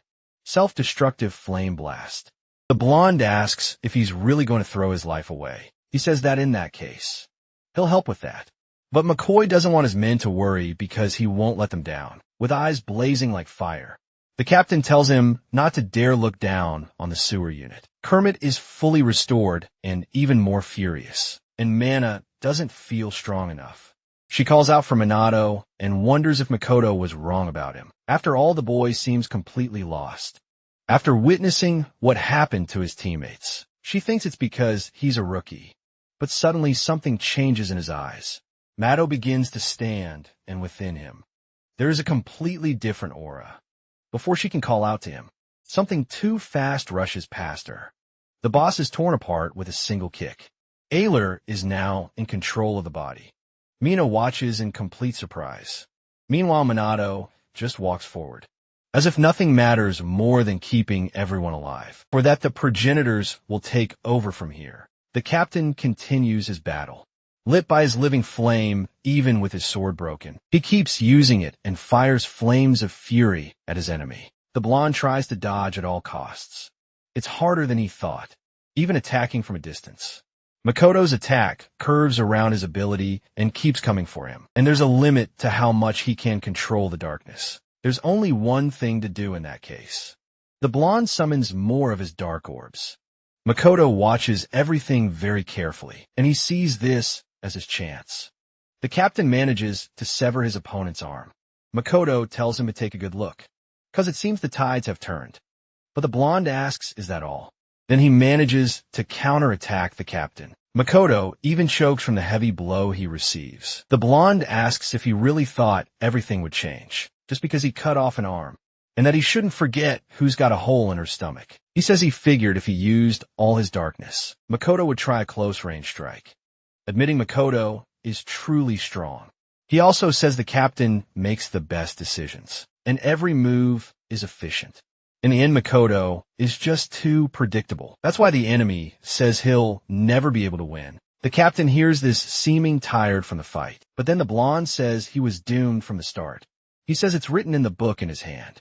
This revelation leaves Makoto deeply shocked. After all, it's the prophecy book. The darkness of the world smiles as he reads. If there's an organization dedicated to stopping prophecies, he asks, isn't it only natural that there be someone trying to make them come true. Another shocking revelation for the captain. Then, he introduces himself as one of the 12 disciples of the apocalypse, called 12 of Darkness, and he's going to make sure the prophecy comes true. Makoto asks why he wants that to happen. Fove asks if Makoto will go easy on him if he tells the truth, but the captain cuts him off sharply, demanding he stop this nonsense. That strike came so close it nearly cost him his head. Makoto believes he can still win. He's realized the enemy already used all his mana and is probably almost out of health. This is his chance to defeat him. With a smile, Fell says, "It seems like the end." Then he takes out a strange vial. He opens it and drinks a strong, blinding light floods everything, preventing Makoto from seeing what's happening. All he feels is the powerful punch to his face. He's thrown far back. Makoto wonders how this is even possible. After all, he severed the guy's right arm. Thing is called an artifact. 12 says it's a type of extremely rare relic. That's why he didn't want to use it. Makoto doesn't care what he says, launching flames of fury, and 12 tries to counterattack with his darkness. Captain still can't believe that his opponent's arm is completely back. He also wonders what he's doing with artifacts. Those ancient relics from the time of the tower, now maintained by the government because they're too powerful. He can't believe there's actually an organization allowed to use them. But while Makoto is missing parts, 12 is completely whole. The blonde says Makoto has finally fallen. It looks like the end for the captain of the Sioux unit, but he still believes it's not over yet. Makoto is not ready to die, nor to leave anyone behind. Like his friends who are like family, there's still so much he has to do. Makoto remembers Minato saying he's an only child, but encouraging him to treat his brother like he does or Red Manju, and he believes that might actually work. The captain smiles and says Minato is right. That gives him enough strength to take up his sword again. He can still do this. A chance to return home and have Shinji and Oroid Majiro together. Makoto rises for one more attack. However, part of his hand and sword are eliminated. With a smile, 12 bids him farewell. That is his end, and the first person he thinks of is Shinji Iceberg. Behind 12 is shattered. Tears are caught in the boy's hand, which he closes tightly as if making a vow. And all over, 1,000 progenitors are ready to deal with the bastard who made the protege cry. Makoto is worried about Minato there. But whatever that thing is, it's not Minato. 12 and also clearly feel that something has changed. And that boy standing before him was no longer a target waiting to be hunted. He has turned into a beast, capable of punishing even the slightest hesitation with instant elimination. And the only thing 12 can do is order him to stop where he stands. The blonde doesn't even have time to finish his threat. Part of his arm has been severed. I caught 12 by surprise since he never took his eyes off him. If he wonders how the boy managed to do that, because Minato doesn't even seem to have moved, but his sword is heavily damaged. Reiko Hiro says the weapon is too dull to be of any use, and Killick says only he could have caused such damage with that kind of strength and technique. Either way, the alchemist can still find a workaround. He uses his Trismegistus ability. Killick forges more weapons for him to use and tells everyone to fight as they wish. 12 realizes his opponent is even tougher, but Ryukuro is also impressed that he regenerated his arm, and Mel's explains it's called reversal. Mage assumes he probably used the power of an artifact that heals automatically within certain time or usage limits. An arrow is fired, it hits the target. Moldif lands a beautiful shot. The enemy's forehead regenerates quickly. Takwong asks what the plan is, and the mage says to keep eliminating the enemy. Desperate 12 keeps summoning his darkness, and Moldif keeps firing more arrows that are unaffected by the darkness of the disciple of the apocalypse. One of them hits dead center on his chest. Moldif is fully focused using his bow. The archer asks if he really thought he couldn't shoot through such a wide opening. 12 is saved once again by the artifact. He counterattacks with more orbs of darkness, but Tak Wong leads the charge with rapid movements. It's surprising how quickly the enemy is reached, striking the blonde with a powerful kick. More blows rain down on the enemy. 12 is hit square in the face. The progenitor notices that the ability seems to annihilate everything in its path and that the shots hit their target almost instantly, but it can only target what's in his line of sight. So the man realizes this makes it very simple to dodge the attacks. 12 is caught again in a spinning attack and thrown right afterward. Takawong asks how many times the enemy has been taken down, and Ayler asks what's the point of counting. Minato walks toward the captain. Even weak Makoto tries to speak. He asks if it's really the boy, but Warrington denies that it's Minato. The captain's wounds are healed. The apothecary reveals that the ones controlling the body are the progenitors, ancestral spirits of transcendence residing in Minato's body. She says there's no time to explain. Makoto stands there stunned that these are the legendary progenitors. Meanwhile, Tup complains that his enemy thinks his darkness ability is easy to dodge. To him, the boy is a complete beast, and he feels he needs to find a way. But there's no time to do much. This time, Kawashima hits him right in the heart. Progenitor didn't even give him time to think. He says that if 12 keeps regenerating like this, they'll eventually be able to eliminate him for good. But Mel's says it won't be necessary. Looking at the enemy, Calcus realizes she's right. The disciple of the apocalypse is made of carpet. Ayler is curious to know if they tear his body into pieces, which part will regenerate first. His hand begins to recover. Then 12 is fully back. He's determined not to let Minato keep attacking like this, and thinks it's best to eliminate Makoto and flee. But apparently luck is not on his side, because it's not just the captain there. Minato is there waiting for him. The smile he gives is very different from the boy who attacked earlier. 12 realizes things are looking very bad for him, especially with Raichiro in command. The disciple of the apocalypse is torn into several pieces. There's no chance for him. Even so, he's happy to give his life for the fulfillment of the prophecy. So death doesn't scare him. But still he feels so small before the massive energy that the creature before him radiates. Realizing he hasn't overcome all his fears, 12 believes he can still overcome. Another artifact is pulled from his pouch. That puts the progenitor on high alert, who severs his arm again, however. Ryukuro is trapped in the sand cage of time. Kyle's healing ability is finally gone. He's relieved he managed to hold out, and not a moment sooner. Males explains that they're in a cage created by the artifact. She asks what they should do.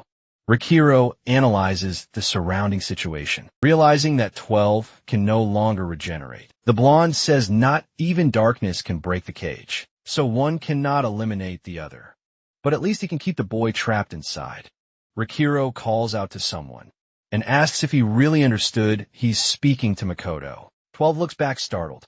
The captain of the sewer unit is standing. Knows that swordsmanship is the one area where he can't beat Makoto. For that reason, he thinks the redhead is a genius like him. So the boy asked his friend why he doesn't seek out a teacher to grow stronger. Following Midori's advice, Makoto went looking and ended up training with several very famous warriors, who soon had nothing left to teach him. The boy surpassed every one of them, searching for new teachers who could offer him something more, making some of them feel like mere ordinary men in his presence. None lasted more than a month before giving up on him, until one day a new teacher came to him, a sword master stronger than any of his former mentors. Her name was Ichika Hinoki.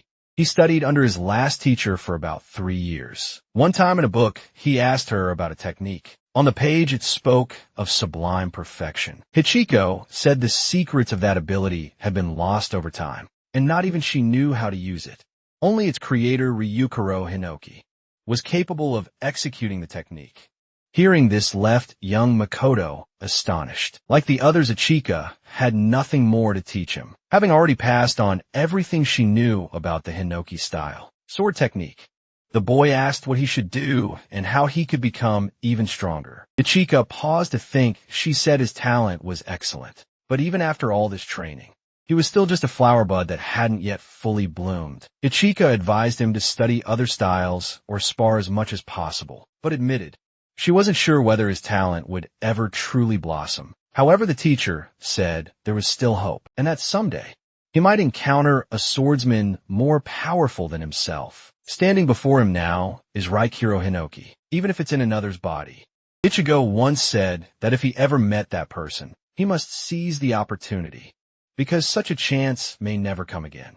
Connell thanks his master because he can feel it too. This is precisely the moment she was talking about. Meanwhile, the mage asks Raikiro what the young man is doing. The swordsman is watching closely. Minato, who is just behind, runs to see what's happening. The boy is shocked by the sight. A crimson aura illuminates the captain. Midori wears a worried expression. He can sense an intense energy. And Shinji tries to find out what's wrong. An energy explosion nearly blinds the redhead. It startles the other members, and Akane asks what just happened. The wall is broken, and Midori is no longer there. Meanwhile, back with the captain. 12 is being overtaken by confusion in his current state. Makoto shouldn't oppose any threat to him as a swordsman, yet the disciple of the apocalypse could feel that the captain was going to slice him to pieces. Raichiro calls out to his pupil.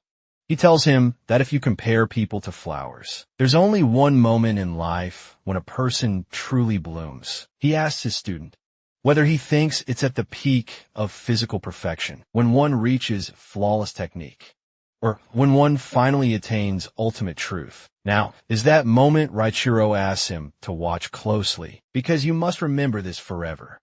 Minato asks what he means. Makoto exhales a gentle smoke. In his mind are all the memories of those who matter most in his life, and like a flower, he's about to bloom. Minato is finally beginning to understand something. It's no different for 12 even without hands. It's as if the captain is wielding a sword. The flower has finally bloomed. And so Makoto Suzuki executes the Hinoki-style sword technique, but goes even further with a non-physical combat technique. Sublime Perfection 12 was sure he had blocked him with darkness, and wonders how Makoto managed to surpass him, even without hands, let alone a sword. He simply wonders why Makoto had to awaken his true potential right at that moment. But it's too late for the disciple of the apocalypse. Raikiro watches the battle, finding everything impressive. The aura of the modern transcendent is incredible. Makoto feels something completely new, like a consciousness entirely different from his own within his sword. To him, it feels as if he had lived under low clouds all his life. But now he can reach out and touch the sky. He sees and feels that this is what it's like to reach a whole new level of sword mastery. Makoto has been running all his life, even with his family friends. He could always count on even his comrades and subordinates, surrounded by incredible people. Still, he kept running to become stronger, even if this is where his story ends. McConnell sees his brother's sorrowful face, but he hopes he'll forgive him because to him it's okay. Someone approaches the captain. It's the rookie to impress him. With a gentle smile, Minato extends his hand. It catches Makoto a bit by surprise. But now he can see everything makes sense, and he's not simply dying. Makoto is passing the torch to her.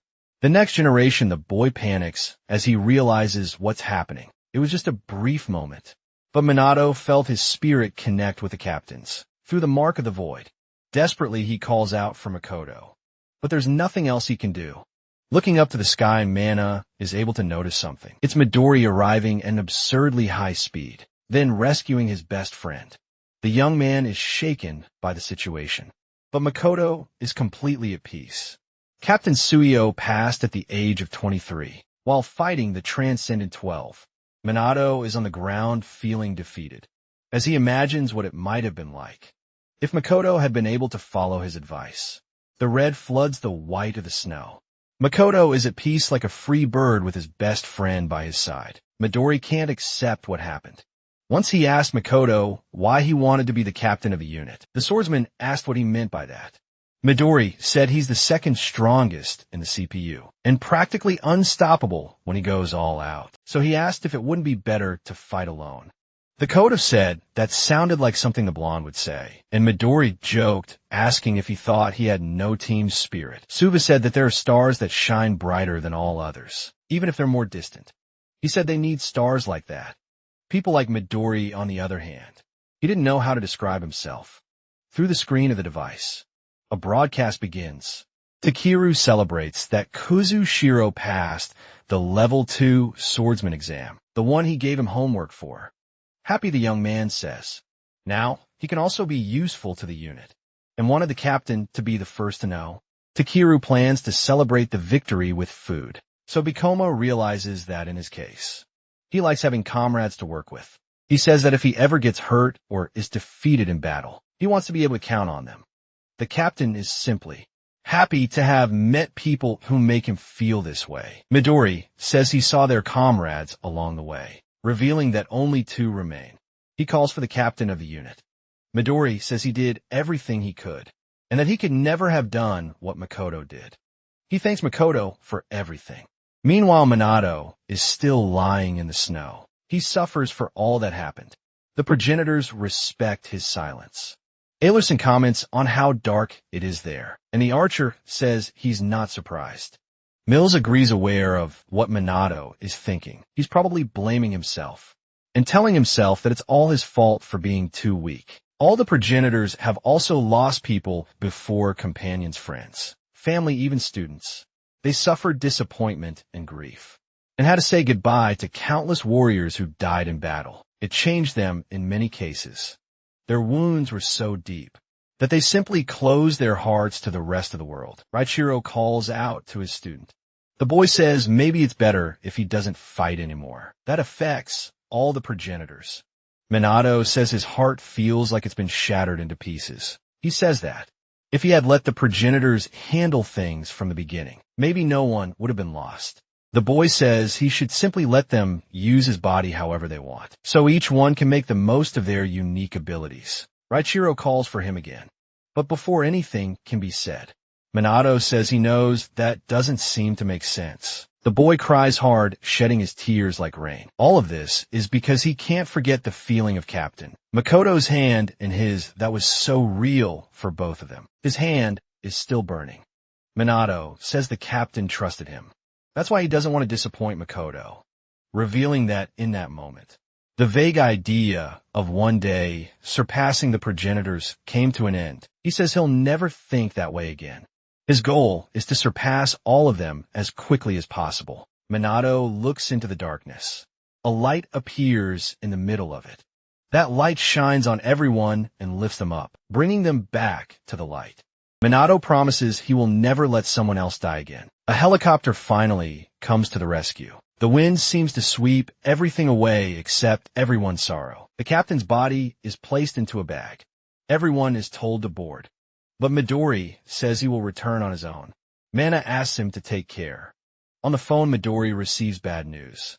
It's about the person who took Makoto down, revealing he's a member of the 12 disciples of the apocalypse. He's told to hold all reports and requests for a while, because it's hunting time. Since then, Midori vanished without a trace 1 month later. On Mount on the Take in Nagano Prefecture, Shinji stays on the defensive until he tries to land a hit on Minato. The rookie uses his fist strike, but the redhead blocks it right away. This doesn't seem too difficult for Shinji, who fights hard not to break his guard.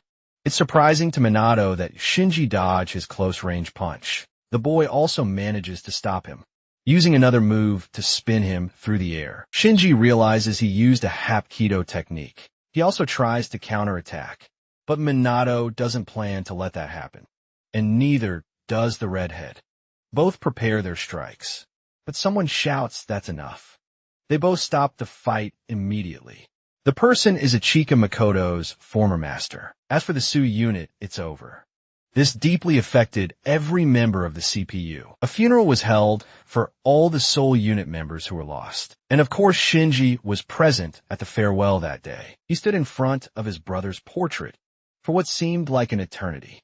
At some point, Minato met him there and was surprised by what he saw in Shinji. The redhead had some books and his brother's cat. Judging by his appearance, he was not doing well at all.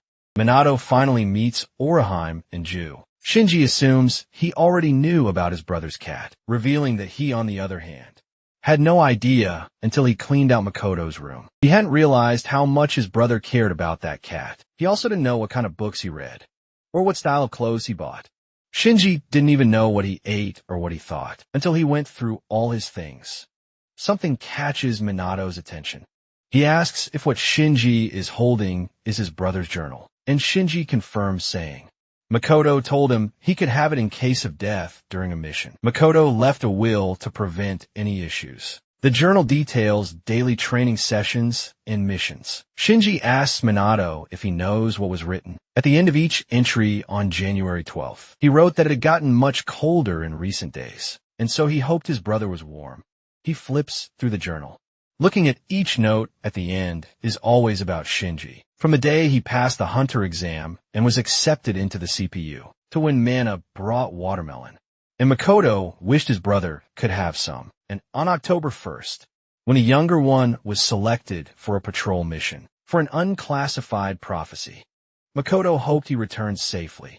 He spent a long time reading each page now. He knows that at the end of every entry, Makoto mentioned him. Shinji cried, feeling the pain of losing his brother even more deeply. Minato asks him to listen.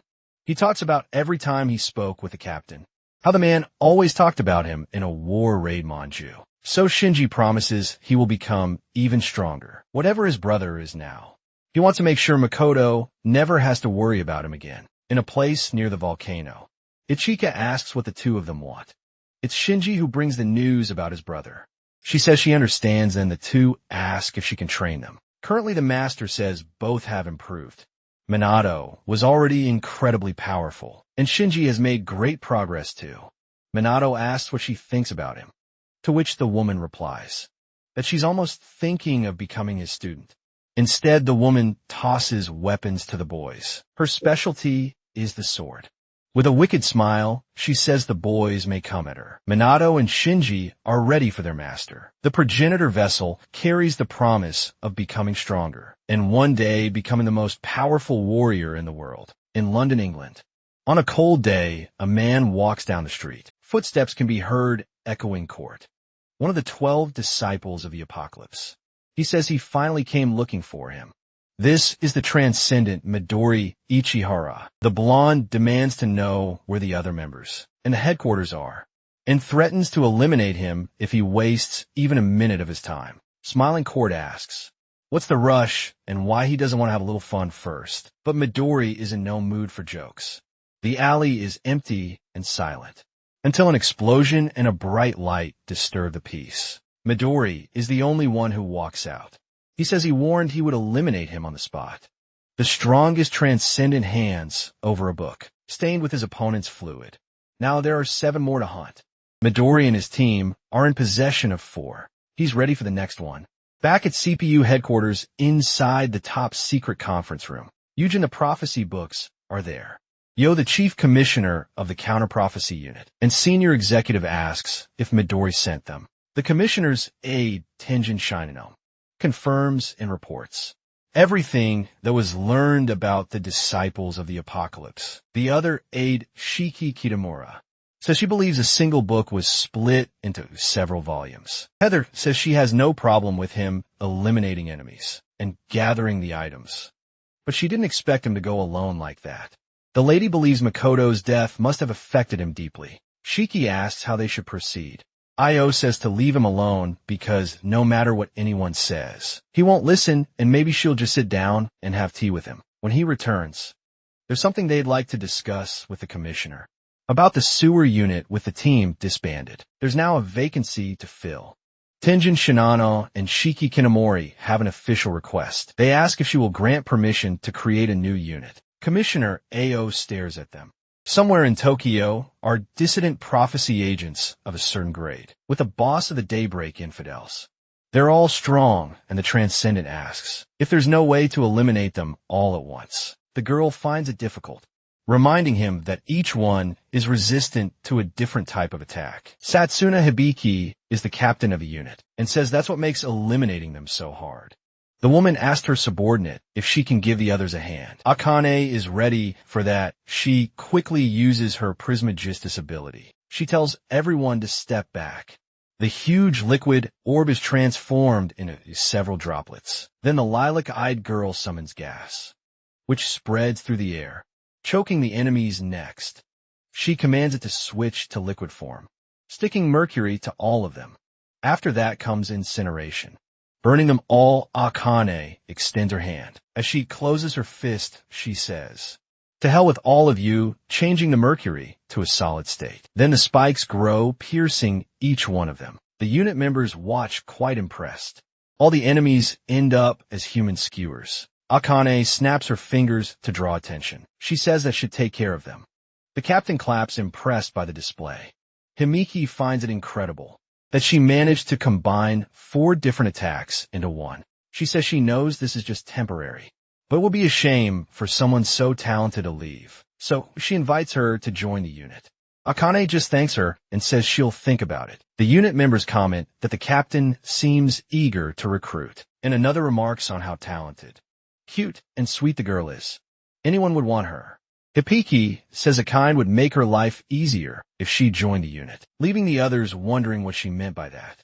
The lilac-eyed girl calls Minato. She shares the news of having finished Lesson 7, about mastering the 3 states of matter, and excitedly asks for the next one. Minato is still on the other end, in the middle of training.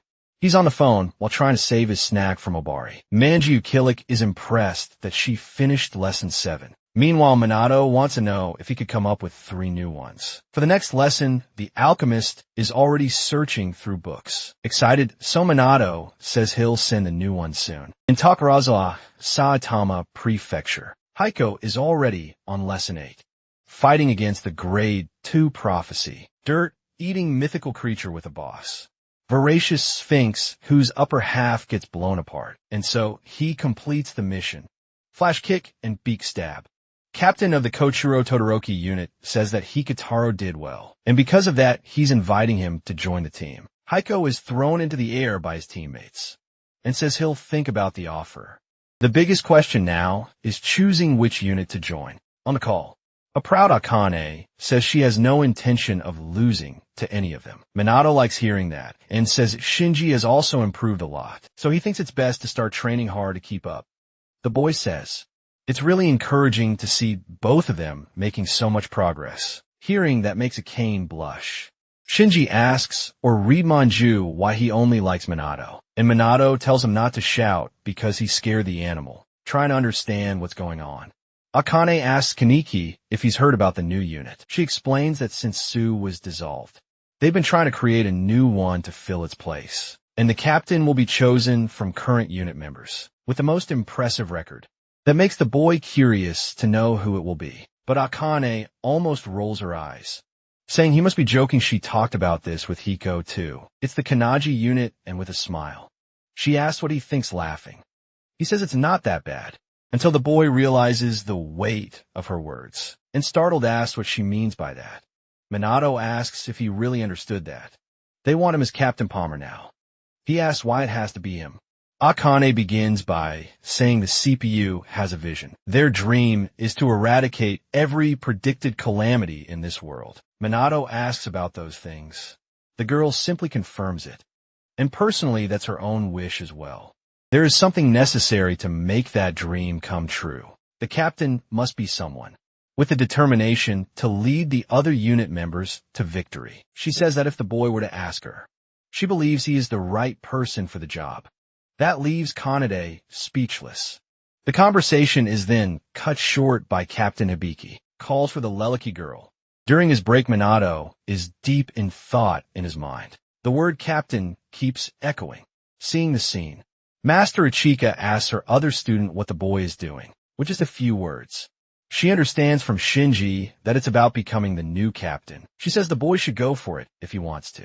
And the redhead agrees that Minato would make a good leader. Kanaji looks very worried, and Ichika quickly notices it. Males asked if anyone has any advice for the pupil, but none of the progenitors have any idea what to say. They spent their entire lives fighting, and don't know how to be leaders.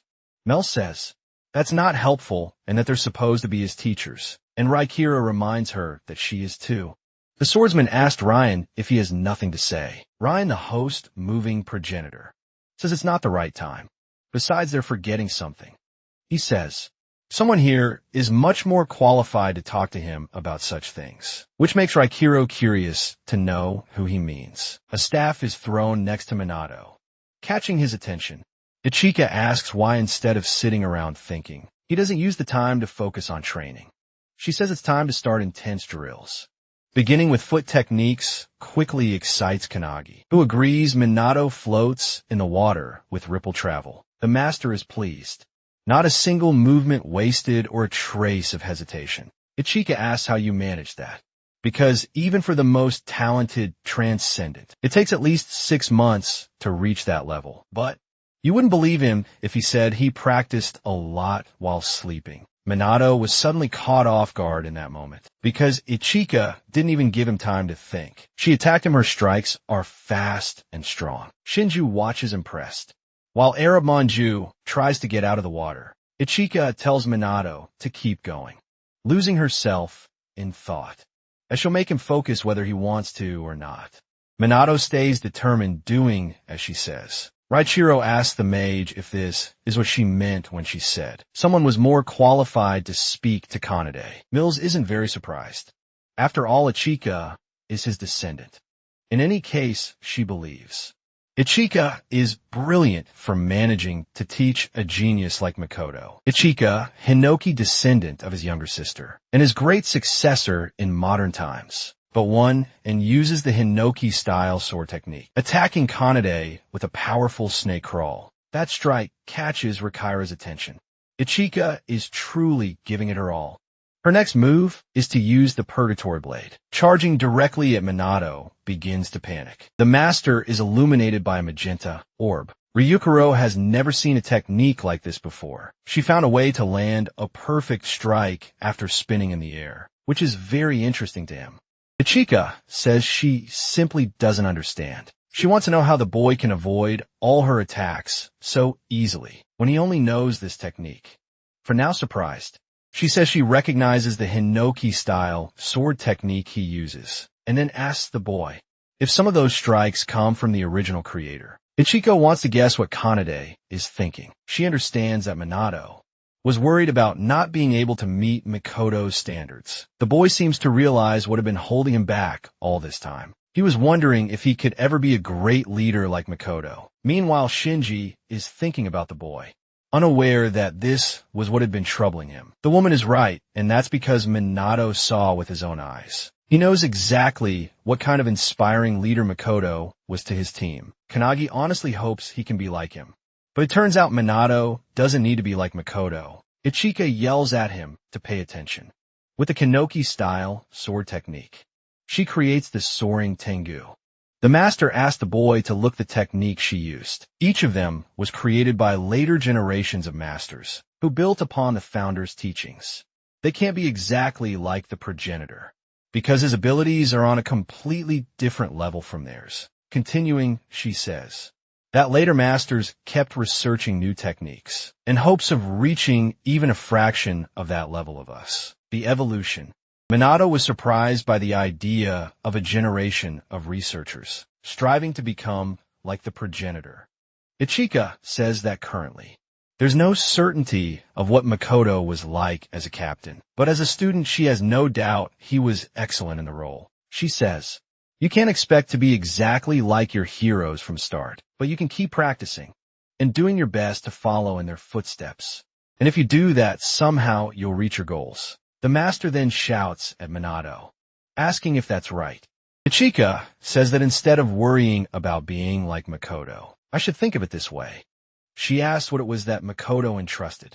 To him, Kanagi then remembers that final moment, when he could feel Captain Sue's hand burning into his. In that final instant, the future was entrusted to him. Satisfied, Ichika says she likes that look on her student's face. She says that in that case, she'll do her best to train him for the future as well. Ichika asks Minato to show her everything he's got. Their auras collide along with their weapons, creating a beautiful event in the sky. 2 weeks later, at the Counter-Prophecy Unit headquarters, 2 captains are reviewing the list of candidates for the new unit. Tenjin says they usually select someone recommended by other leaders, or the commissioner's office. But it looks like there's an interesting exception this time. Ichika Hinoki has recommended the newcomer, Minato Kanade, outside.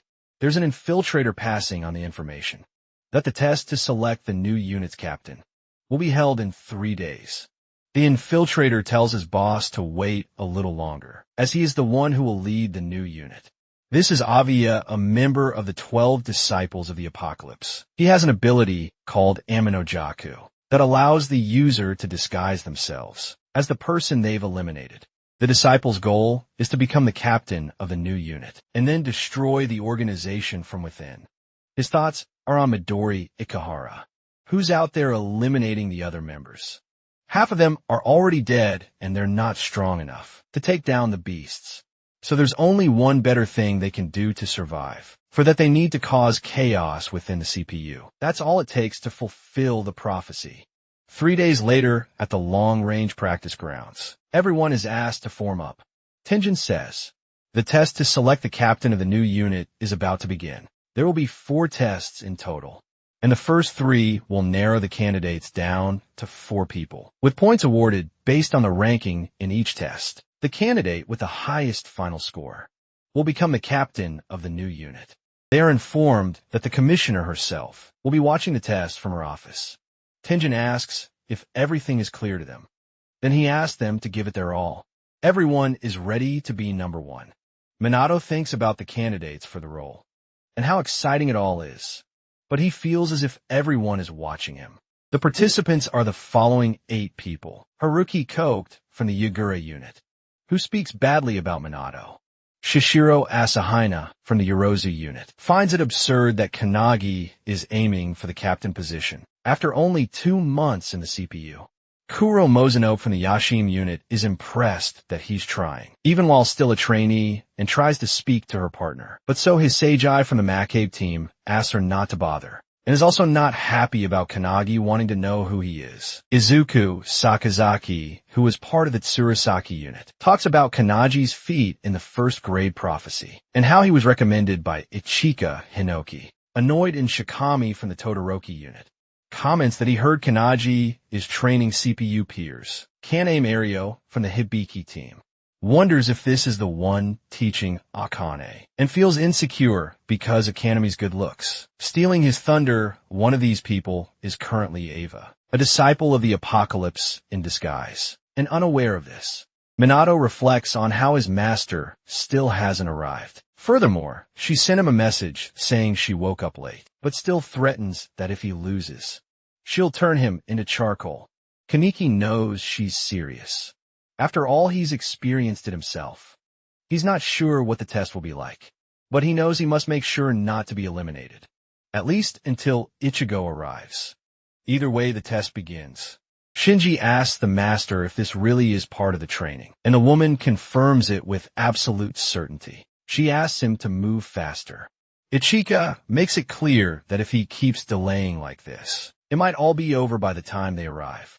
The redhead asks if she wants to see the moment Minato passes the test. By then, the mana measurement test is completed. Kaneki is in the test area. Minato receives the highest score, and the boy almost cries for breaking the machine.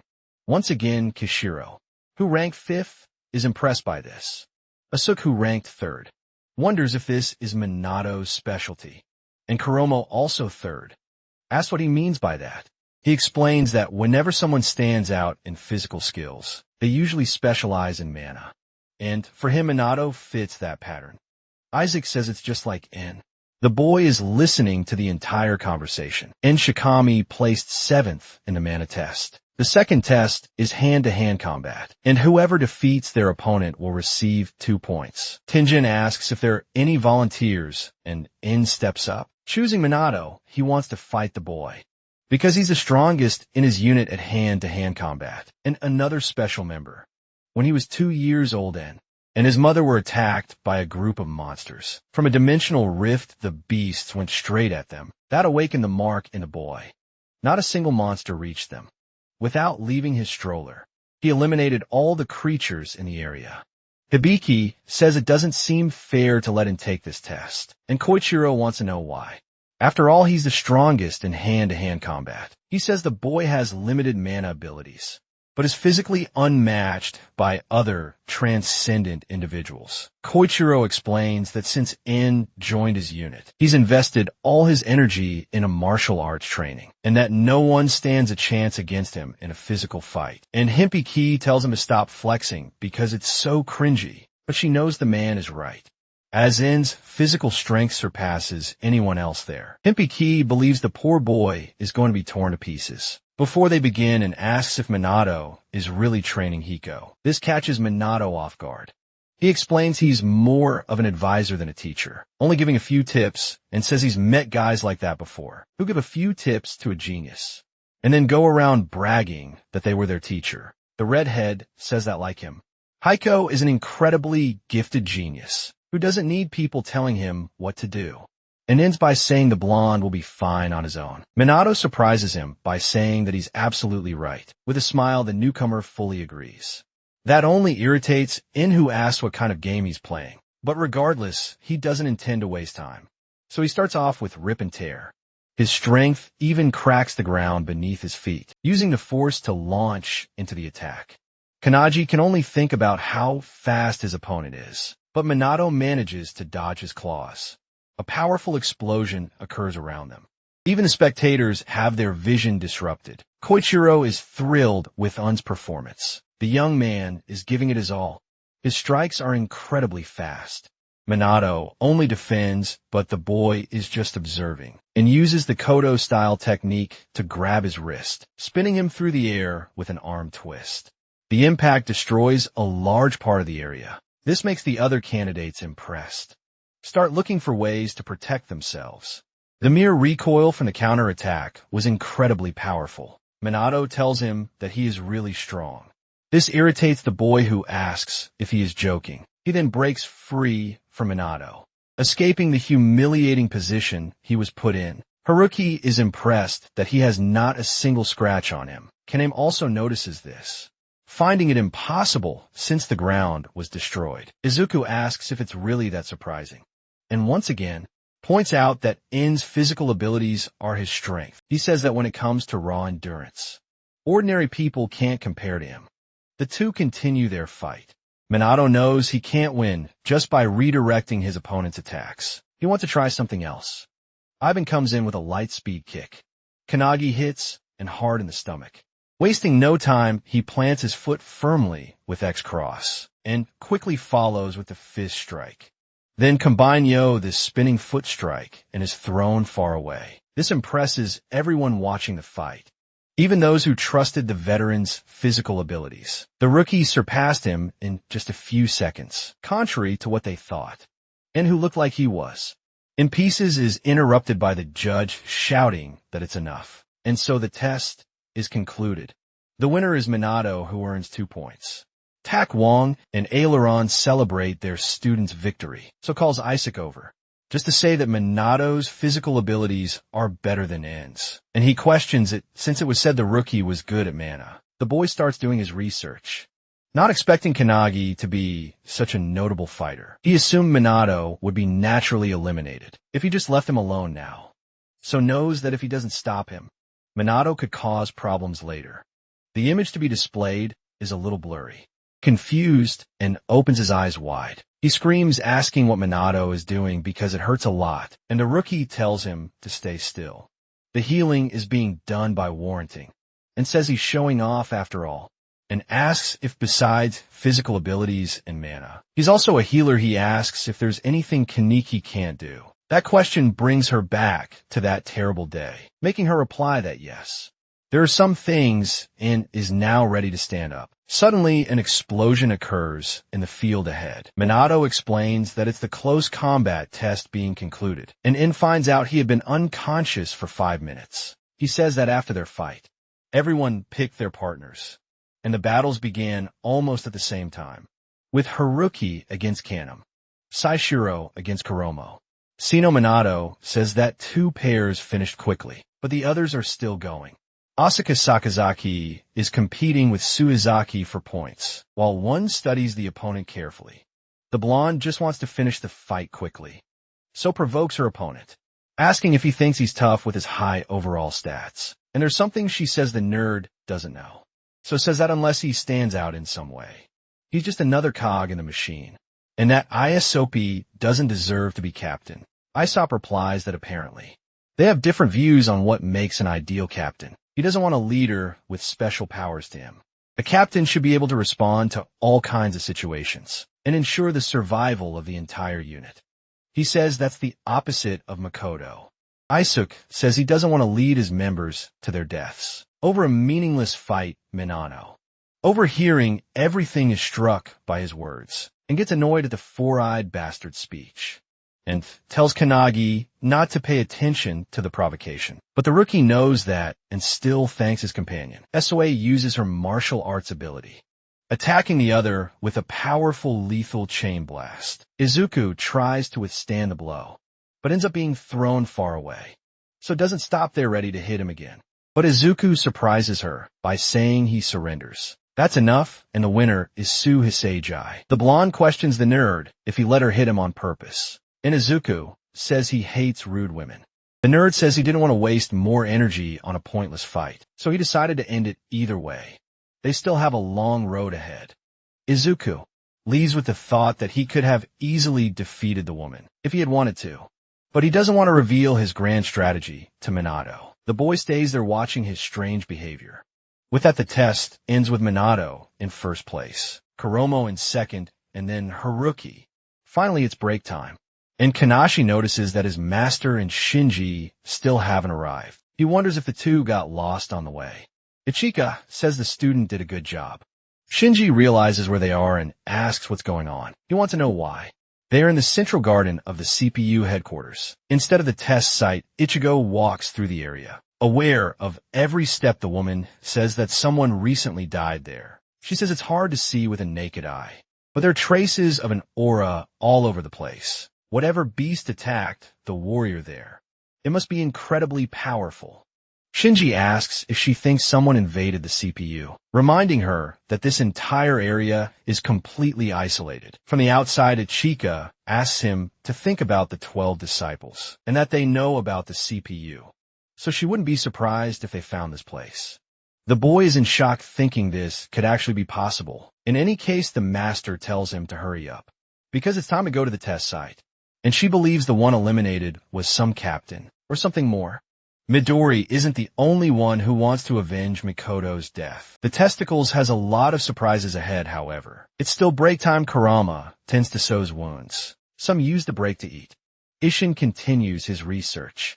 Nato eats beside, and he notices the arrival of his master and his friend. Ashika says she's relieved, because it looks like she won't have to throw him into a pit of fire. Haruki looks at the woman, wondering if that's really what she meant. Shishiro says she's one of the 5 members of the Special Forces unit in the entire CPU, including Midori. And Isuk adds that this is Ichika Hinoki upon hearing this, so asks who he's even explaining that to. Observing the place, Shinji says something doesn't add up, since she said the eliminated person was probably a captain, but the 7 captains are alive. Ichika Hinoki knows this and gives a smile. In any case, she calls Minato, saying she has something to tell him. The boy loudly repeats everything she told him, and Shinki tells him to keep his voice down. The master says it's highly likely, judging by the traces left in the central garden. She adds that someone at least as strong as the captains was eliminated. Ichika is sharp and has an explanation for why everyone is still present. Therefore, the killer is in disguise. Minato asks if that means they're in serious trouble. Shinichi confirms it and says that if they don't find the culprit soon, more lives may be lost. But the worst part is if they succeed in their goal, and a prophecy comes true. Ichika surprises her students by saying she has an idea. The master suggests eliminating everyone at once and solving the problem, putting all the pieces together. Minato concludes that this is not just about selecting the new captain. It's actually an opportunity to hunt down and eliminate one of the 12 disciples. Hiding inside the CPU, Ichika agrees, reminding them that this group is responsible for Makoto's death. With a sly smile, she asks if that doesn't make his blood boil. Minato reflects on it, but yes. He's ready for this, and Shinji feels the same way. Minato is sitting, looking like his mind is about to explode from trying so hard to think. But his gaze is also sad. One of the progenitors is curious to know what he's thinking. The detective says that if it were him, he'd be checking the garden. But he knows Minato is in the middle of a test, so it's not possible. Kanagi remembers that he still has some break time left, and Azul says that might raise the culprit's suspicions. The detective supposes that if the enemy is as strong as the 12, he could eliminate everyone if he wanted. With that, he concludes, they must be ready in case he tries something like that. Minato knows the progenitor is right. After the next test, he intends to investigate the crime scene. He finds it strange that none of the progenitors noticed. There was a fight, and Raikiro reminds him that they were trapped on the mountain with him for an entire month. Progenitor says there's a mysterious power in that place that blocks the flow of energy and reveals as the place where he created the Hinoki-style sword technique. Mills adds that besides that, the culprit might be completely camouflaged unless someone gets very close, and she asks if that proves it's one of them. The detective asks them to stop interfering with his work, and Raikiro tells him to quit complaining and do his job because he wants to eliminate the culprit. After taking a deep breath, Azul seems thoughtful. He asked his pupil if he could ask Ichika a question on his behalf. Minato asks her, what if the killer disguised themselves as one of the candidates? Instead of the captain, this sparks a new idea in the master. She says the candidates are powerful, enough to be recommended as future captains, so it's certainly possible. However, she says, that doesn't mean they can rule out the others as suspects, especially Minato if the next test is a combat one. Kaneki plans to provoke the culprit into revealing themselves. The break ends starting the third test. It's the written exam with strict rules. No talking, no cell phones, and no leaving the individual room. Minato is screwed as there's nothing he can do. Worse still, all the questions are about CP regulations, and he knows nothing about that. Since it's a test to choose the next captain, he thinks it actually makes sense. But he won't give up until it's over, so he tries hard to think. After all, there's still a chance. Finally, the results are announced. The board shows the 4 finalists. Minato feels terrible for having completely failed the written test, earning 0 points and approaches, saying it's the end of the line for the last 4 candidates. The boy tells Minato he did a good job in the test. Aizu came in first, which irritates En because the 4-eyed guy did well. He and Kanaji both scored 0. The redhead says that even so, Minato is still in first overall, which is amazing, and that in his own case. He thought he'd last a bit longer because of the 3 points. He says he'll be cheering for Minato's victory, and just wants to know if the new captain will be someone he'd like to work with. En says that to be officially recognized, a unit needs at least 7 members, and advises Minato to consider who he would invite. If he becomes captain, there's one more thing to say. He tells him that if he wants the Kanagi unit to have the best physical abilities, he should recruit him as the first member. Either way, he wishes Minato good luck. Meanwhile, the detective asks if they check the Central Garden, and the boy asks if he still hasn't figured out who the culprit is. Azul asks Minato what he thinks. He is making it clear that he's a professional detective and only needs concrete evidence. Finally, it's time to start pressuring the disciple with the disbanding of the Su unit. Another is needed. Minato was recommended, and Ichika, the one responsible for that, revealed something shocking. One of the 12 disciples eliminated someone who was taking the test and assumed their identity. Fortunately, Minato has a detective progenitor within him. Males wonders how Azul will solve this case. And finally, they arrive at the exact location where the death occurred. Every detail is examined, no matter what it is. Minato wants to know what the progenitor is thinking. The detective says it's almost exactly as he expected. At this point, he knows precisely who the victim and the culprit are. Minato remains silent upon hearing this. Rikiro says they're sure the killer is one of the 12 disciples because he feels that powerful energy from a prophecy book. He says it's the same as the one that guy had in the snowy mountain. Mel's wants to know what they should do. Suddenly, a strange wind rustles the tree leaves. This seems to affect Azul in some way. The progenitor returns control of the body to Minano. Someone is approaching the boy. Kanagi turns to see what it is. The boy's eyes widen at the figure. It's the elderly commissioner woman approaching. She asks what he's so desperately trying to find. Minato asks who she is. Eva says she's just an old lady who happened to be passing by, and asked him to answer her question. Minato says he thinks someone was eliminated there. He looks at this new landscape. Afraid to face the woman, Ao was shocked by this information. She recognized the traces of energy. Thinking it through, she knows the boy was one of the candidates in the test. Ness realizes he is gifted. The woman says that he should then find the culprit, and Minano reveals that he already knows, but that he wasn't the one who figured it out. Kanagi says that's precisely why he can't reveal the identity yet. Ao says she's not sure what he means, and asks if it wouldn't be better to stop the person as quickly as possible. The boy explains that the problem with these things is that they're extremely powerful, and he believes there are two people behind all of this. Minato says that's why he decided it would be better to take them both out at once. The boy says that everything will be resolved the next day, so he asks if she could delay the alarm for now. Ao thanks over the request. After all, Minato is asking her to postpone it, but her response is that she's just an old lady passing by and hopes everything goes according to his plan. The woman starts to leave, and he asks her to wait either way. The boy tells her his name with a smile. Ao says she will remember that. Another strong wind almost knocks Minato over. The sound of nature is heard once more. Kanade is surprised to find himself back. There's no one else there but him. Shiki asks the lady if she thinks this is a good idea. Io assures her that the boy knows more about the incident than anyone else there, and she's curious to see how he'll handle the problem. She asks the girl to speak with Tenjin about staying behind, to help Minato in case anything goes wrong. The lady says it was a good idea to investigate the traces of that strange energy. After all, she ended up gaining more than expected. She notices something strange about the girl. Shiki says it's just that. It's not very common for her to have high expectations for someone. Aya responds that it's because of his eyes. She recognizes that look in him. The next day begins, and Minato is already awake, walking through the area, and soon catches up with him so they can go together. He comments that the test will apparently focus more on evaluating Katon, like abilities, and says he heard from Isuk that they'll likely be testing planning and leadership skills. Either way, he's rooting for Minato.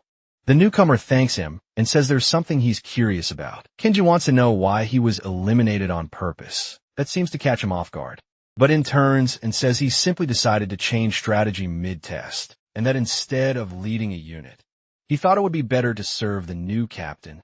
Minato asks if it's not, because it would be easier to eliminate the other unit members before they become too powerful. Behind a tree, Ichigo watches the interaction between the two without bothering to hide it, and says that this way he can take over their bodies whenever he wants. He says it's a half-truth, since he really did struggle with the written exam. Even with his abilities, the real one would have still scored a 0. Minato adds that then his plan failed, and the culprit says he should have chosen Isuk's body, the fake, and then stops because he knows it's too late for that. Koichiro was also caught in this deception created by them. Himiki asked the disciple to go ahead and introduce himself, the fake, and give a fake smile. His real name is Ava, and he says his ability is to disguise himself as the person he eliminated, gaining all the host brain information. He says he didn't find Minato in the dormitory, so he eliminated N, who was the strongest of the remaining candidates. He asks if the plan is to take down the CPU, and Ava confirms, but since his plan failed, he says everyone will now have to be eliminated. But first he wants to know something. He asks which of them uncovered his true identity. Captain Hibiki says it's the guy standing right next to him. He looks to the side and sees Kanade.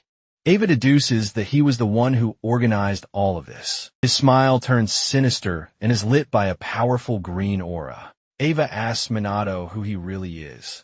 Kanaji stares back at the disciple of the apocalypse. Just before Ava took over in Shikami's body, the real one received the news that he was being recommended as captain. Excited, the boy asks if that's really true.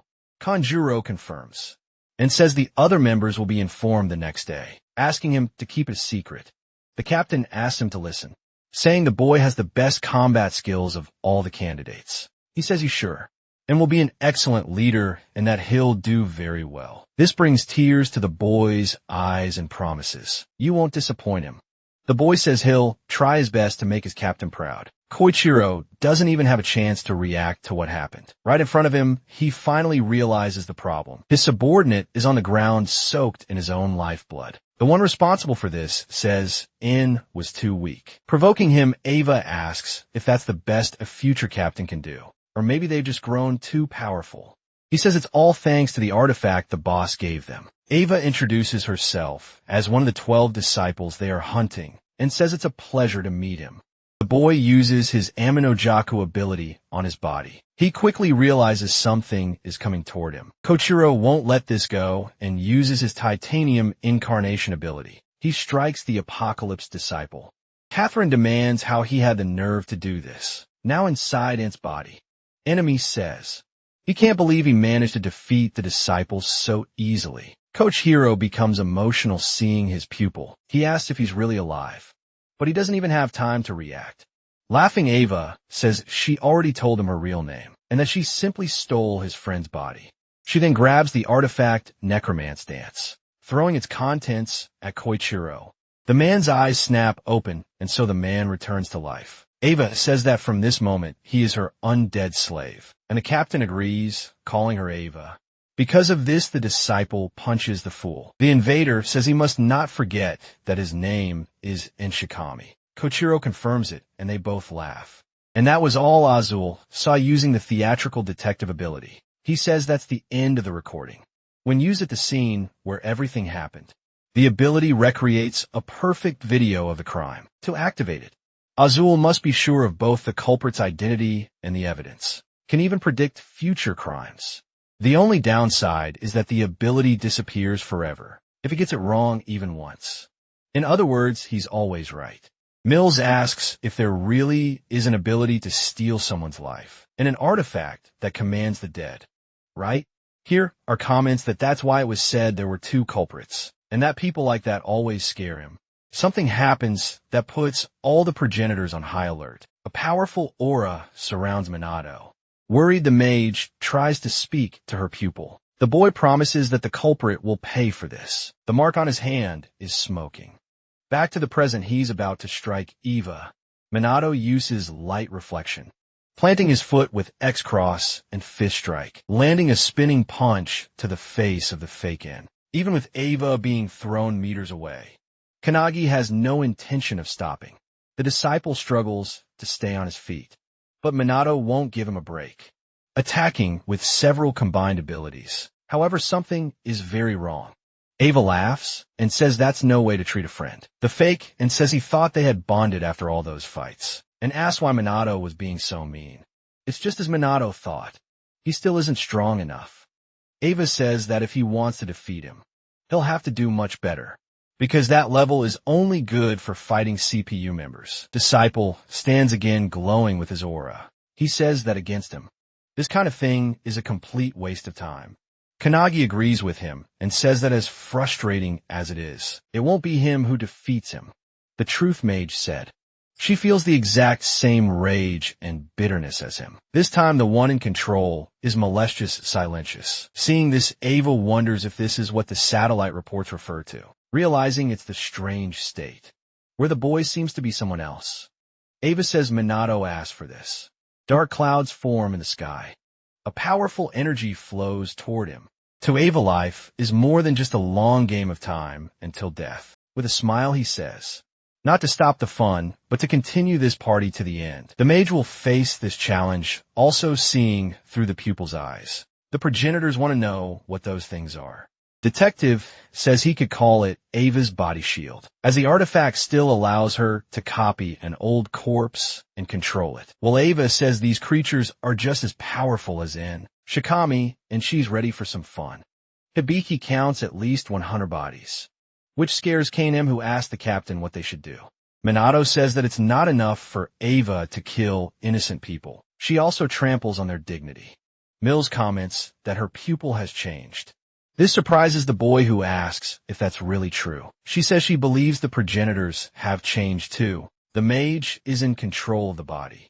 Either way, she says, the bastard really underestimated them with the Howda ability. The dead are struck by yellow lightning. The dead turn to dust. Ava looks at this deeply impressed. Males. asks to give permission for those bodies to fall in front of her. Her promise is to destroy them before they hit the ground. All of them begin to vanish. Consumed by flames, Ava is shocked to see what the brat can do. He wants to know how he's doing this. Alva knows. There are people who reached an extremely high level of precision through hard work and training. Looking at that absurd sight in the sky is too much for him. Even so, it's an enormous amount of electric energy to control all at once. And not only that, he hit every corpse without even looking. The mage calls Minato to stand beside her, because she wants him to observe her in action. Kanaji runs to be close to her. He knows that with her using his body, it doesn't have the same power as in her prime. But even so, her attacks are precise, hitting all targets without the slightest mistake. Mel's calls her a pupil. She says that in the beginning, the boy only wanted power for his own sake. As for them, they were so excited to use his body and release their powers. Minato still doesn't understand what she means by all of this. The woman continues saying that after that, he became distracted as his power increased, and he pushed himself further to gain more power and fulfill his dream, leaving the progenitors moved as they saw the boy's limitless talent begin to bloom. She recalls that he then tasted his first bitter disappointment, just like someone he respected asked him to continue the legacy, and now it has come to this point. Mel says he's truly furious. On behalf of those who were eliminated and used by that fool, all the progenitors look at the boy with pride. The mage still has something he needs to know, so she tells him that everyone likes this new Minato. Outside, Ava asks what he's answering to himself. He makes it clear that the weak are always pushed and crushed by the strong, because that's the law of nature. As he tries to attack, he's the one who ends up retreating at the last second, without the boy even moving. A powerful blast was fired. Ava realizes something is wrong. Mel says she's sure many people think like that, and that actually it reminds her of something. Or rather, they're simply remembering something. They tried to destroy that tower for a very simple reason. They couldn't stand seeing people being crushed and pushed aside by powerful beings. Not even the sight of the weak being abused by the strong. I filled the progenitors with genuine rage using Venator's body. She walks closer. She tells Kanaji that she's sure he's felt that way before, and that his abilities are somewhat reduced. Knowing that must be quite frustrating for him. Mills asked him to go back to the time he was training on the mountain, when he seems so bright and happy. Yet they can feel his tension now. The mage tells the boy not to forget, that they feel the same things he does. She also says that one day he'll reach the level of the progenitors, because she's absolutely sure of it. Mel says that whenever something is too hard to handle alone, they'll be here to help him to end the emotional moment. She says that when he's upset about something cruel or unfair, they'll be angry with him too. But for now, it's time to stop this prophecy. Thus, the disciple of the apocalypse is torn to pieces. The CPU members watching are stunned by this. Tenjin says the boy reminds him of a younger Midori, an unstoppable beast that nothing can defeat, defeated on the ground. Ava can't believe that over 100 puppets were destroyed in midair, and that this body is now useless to him. Males asked if now he finally sees the difference in their abilities, and she still has many things she wants to know. She tells him not to worry, as they have several among them specialized in interrogation, so they'll make sure the enemy tells them everything. The disciple of the apocalypse remains on the ground. Ava admits he's not strong enough to win in this state. He says it's a good thing he followed his boss's advice. That's why he prepared a little plan B as a precaution. Next to the stolen body, a coffin appears. Minato looks at curious. Ava says they've known about it for a long time. After all, he helped destroy the tower, because he is one of the original progenitors. The curse of the hordes, Raikiro Hinoki, that frightens the progenitor's spirit upon seeing his body. Not expecting the worst, a Hadad is sent toward the coffin, making the swordsman complain. Mel says it must really be the real body, because it passed right through Hadad. A stolen right hero walks toward them with a smile. This is his dream coming true. Minato feels the aura coming from that body. It's as powerful as Midori's, which was sensed at the training school. But in truth, it's even stronger. Ava raises her hand for her next trick. Hands begin to emerge from the ground. This is the second wave of troops. It frightens the boy quite a bit. But Mel's assures him that everything will be fine. An explosion goes off behind Ava. The body thief looks back confused. There's something Minato must not forget.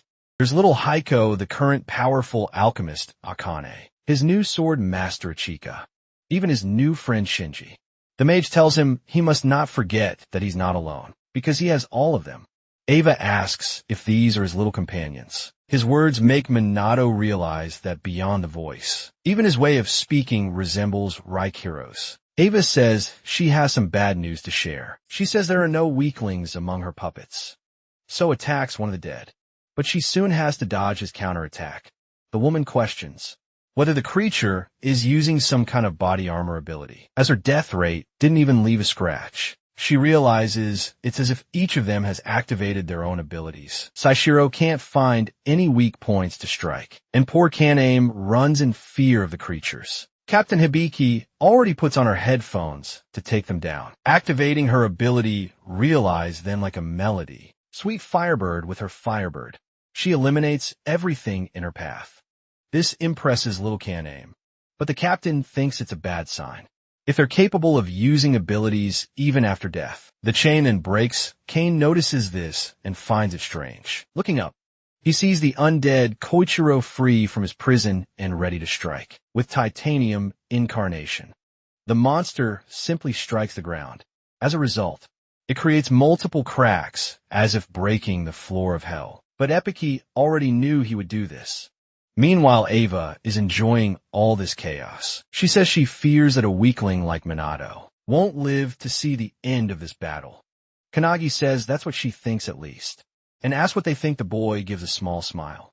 Another voice asks to take control of the body for a minute. It's Minato again, who asks who she thinks won't live to see the end of this battle. Isla finds this rather odd. Minato tells her not to underestimate his companions, calling her a filthy disciple. Hikitoru is surrounded by puppets. He realizes it will be all of them against him, and sees it as a good opportunity to put Lesson 7 into practice. An energy flows through the boy's body. The golden dragon activated by the fist technique. His foot gently touches the creature. This is perfect for him to strike each one of them. This is his powerful dragon's crossing. Tak Wong, creator of the fist technique, observes Hector Taro and comments that he has a very unusual body. The boy's muscles are as tight as a pulled wire and incredibly flexible. He also noticed that Hiko's basic strategy is to focus all this power on individual points, using a combination of footwork and jumps. Aileron, progenitor of Flash Foot, thinks it's cool, but a waste of energy, because there's a better way to make the most of natural talent. She says that's what he should strive to use, with a continuous line of movement that can't be broken. With his elastic body, Hiko entangles his opponent with serpent coil, like a steel whip that can cut through anything, and nothing can escape it. Hiko uses dragon scales. It's wonderful, and he's ready for the next. There are more creatures, but his target is another. Akainu doesn't intend to lose to Heiko. Tequilic alchemy is a method to bring the imperfect as close to perfection as possible. He knows the girl is quite straightforward in her approach to battle, having focused all her energy on creating weapons. That's only a small part of alchemy. The violet-eyed girl uses her Trismegistus liquid. Killick says that alchemists deal in forbidden arts, learning to control everything around them, and in this way, to make it transcendent. And that's exactly what she does with even means. Akin's lesson 8 is to create imaginary creatures. She created one, strong enough to destroy the body of a transcendent being. Minato calls for his master. Raikiro, a swordsman, says that if it's because of Shinji Suwa, there's no need to worry on the battlefield. The redhead is also surrounded by the dead. Raikiro says he may be different from his brother, but his natural talent for being a warrior is excellent. Shinji is able to use the Hinoki-style sword technique very well. With Snake Crawl, he slices through everything using his sharp blade. He has more special cards up his sleeve. Using the ability Mirage Blast, he manages to trap everyone around him. Ichika, watching the fight, is impressed by the incredible combination. She wonders if he combined the sword technique with another ability, despite being limited to the sword. She realizes he can do it just like Minato. Something catches her attention and pulls her out of her thoughts. A hurricane of flame surrounds Minato and Eva. With that, Ichika realizes that the battle between Kanagi and one of the 12 disciples has finally begun. But there's something different that she notices. Looking closely, she wonders if it's really what she thinks. She wants to know if that's truly the founder of the Hinnoki-style sword technique. By Kairo shocked, Ichika wants to know what is going on. But this fight is males versus Eva.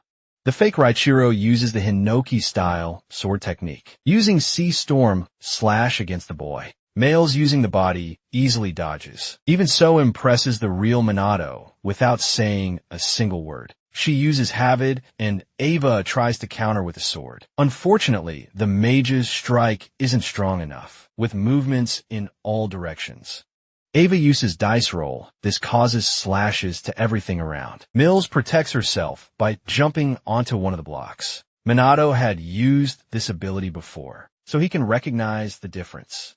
This one is the true Hinnoki-style sword technique. However, there's something else. Meanwhile, the CPU members try to save their lives. This technique is even more powerful. With it, Shishiro's hand is severed from his body, and so ends up falling into the abyss. That doesn't go unnoticed by the mage. Transcendents are rescued by a kind of golden bubble. They are taken to a safe area. While she goes deeper into the fight, Mills asks Raichiro what he thinks they should do. The swordsman ponders the question, but instead of answering, he simply walks away. Raichiro says he'll leave it to her, and that she can do whatever she wants. And that's fine with her.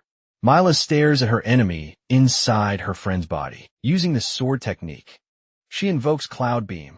Himpiki, who's watching the battle, is impressed by how powerful it is. The arrogant Eva finds it all amazing and wastes no time causing chaos. To the others, he says, "This is the body of a progenitor optimized and specialized for battle." Mocking, Eva asks if there are even stronger techniques. Mills only observes her next move. The body snatcher charges with non-physical sublime perfection, rushing toward Minato, but then he realizes it didn't go as he expected. The real right hero finds this all boring. Mills even agrees with him. After all, even using his body, the enemy still manages to be so weak. This angers Eva, who tells him not to call him weak. After all, he's using the body of a legendary progenitor. He believes there must be something more powerful than this, and focuses hard to go deeper. But something doesn't go as expected. Eva suddenly starts crying, and even he finds it strange. The ability to access everything he saw. The memories imprinted in Raichiro's body from when he was alive. There are monsters so terrifying that just looking at them was enough to destroy a person's mind. Raichiro defeated an entire tower of those monsters with a single strike, but despite his remarkable achievements, he seemed completely indifferent and even bored. Eva wanted someone powerful, but this is too much even for him. It's even beyond all limits of human consciousness. Eva is in shock after seeing all of Raichiro Hinnoki's memories. The swordsman eliminated people and monsters across the seas. And not only that, he went beyond conquering entire planets. Lava cries through the progenitor's body. Desperate, he wonders when this will end. But he's becoming even stronger. He can't take it anymore, it's too much. His soul will be destroyed by this mental hell. Raichiro says they should just sit and let him self-destruct. But Aileron says he should know better. That if the fool loses control, he'll end up eliminating everyone. Hearing this makes Minato worried. A malevolent aura envelopes Raichiro's body. This throws Ailer into a panic, saying that he's lost control and now everyone is going to die. This pain is too much even for the most evil creature, and everyone will feel it in Takasaki. In Guma Prefecture, the tremors can already be felt. Kirasagi's partner asks what's going on, and the man tells him to evacuate the citizens. He realizes that this aura is massive and discovers that it's coming from Nagano Prefecture, which is 96 kilometers away from there. Kurosaki wants to know, what kind of monster is powerful enough to produce an aura like this? In the current moment, the puppet bodies are being destroyed. Akane and Hiko are frightened and don't understand what's happening. Shinji struggles to stay standing, wondering how an aura can be this powerful. Kuromo can't even resist the force and collapses to the ground. The same happens to So. Seeing his friend suffer makes Minato desperately scream for Raichiro, but the progenitor doesn't seem moved by him. The swordsman simply tells Mills that he warned her. She would be the one to handle this, and the mage knows that well. However, in Minato's current state, she says he should be strong enough to defeat this guy. Magical bracelets appear around her. This is her Mahagaya helmet. Eva continues releasing the powerful, evil aura. Akane is right behind, not understanding what's happening. The alchemist calls out to Minato and also to the girl. Knowing she can hear him, he tells them both to pay attention. Killick says that some study alchemy, while others dedicate themselves to magic. But in the end, what unites them is the search for truth. He says that's one of the final goals. The man asks them to look, and questions whether the body of a transcendent can truly be contained in a single fragment of truths. Mills also observes this from within the body's control. Filled with hatred, the body thief wishes for Minato's end. Minato's mind was already shattered into pieces, and the only thing controlling Raichiro's body was that. He says that even so, the progenitor is practically unstoppable, like a wild animal thrashing in a desperate attempt to survive, destroying everything around him. Killick recalls that at one point, the young and inexperienced RYK hero gave into this state of complete physical abandonment, driven by remorse for his past actions. He named this ability Total Darkness, for its absence of any redeeming light. Ail stares at her friend's body, feeling the weight of the alchemist's words. A light then awakens inside her. There's a vortex of darkness, and Eva is inside it. Minato was struck by the destruction, as his Shinji was cut into several parts. Hiko and Akainu are also caught in it. No one is spared by total darkness, not even the puppets of the dead. This even seems to anger the volcano, which erupts with lava, going further and hitting Kurosagi and his allies. Even Minato's mother is affected by it. The darkness reaches all the way to the sanctuary of the progenitors. Where it all began, total darkness spreads across the entire world. But the source suffers even more. More darkness is released by Eva. Mel's finally sees what he's capable of. The major truth Molestia's Silentius had sealed part of her power, because it felt so distant from this world. This is one of the abilities she kept hidden. The capacity to decipher an enemy's abilities. Perfect understanding, she uses it against Eva. Immediately, the body thief feels the effect from just her touch. Mills finally managed to disable it. She keeps holding him to prevent him from escaping her grip, maintaining her hold firmly. The major truth uses MLM. Eva, who is using the swordsman's body, screams as he feels her power. A bright light envelopes them both. Gradually, it becomes possible to see the two again, but the swordsman's body is completely burned. Slowly, it starts disintegrating, being carried away by the wind. And even so, Mel's keeps holding on. And she still says, until next time, remnants of an old friend. Mel's continues the farewell saying, until we meet again on the other side of the ring of truth. The other progenitors watch this. They are truly saying goodbye to their friend. But Raikura reminds them that he is still there, though Mel says that the body and soul are two separate things. Minato is shocked by everything that happened. Mills asks if this helped him understand a little better. Either way, she returns control of the body to its owner. Meanwhile, the others celebrate, thinking it's incredible that he defeated the monster. Ichika then asked the boy why he didn't use the sword after all that. They had trained for an entire month.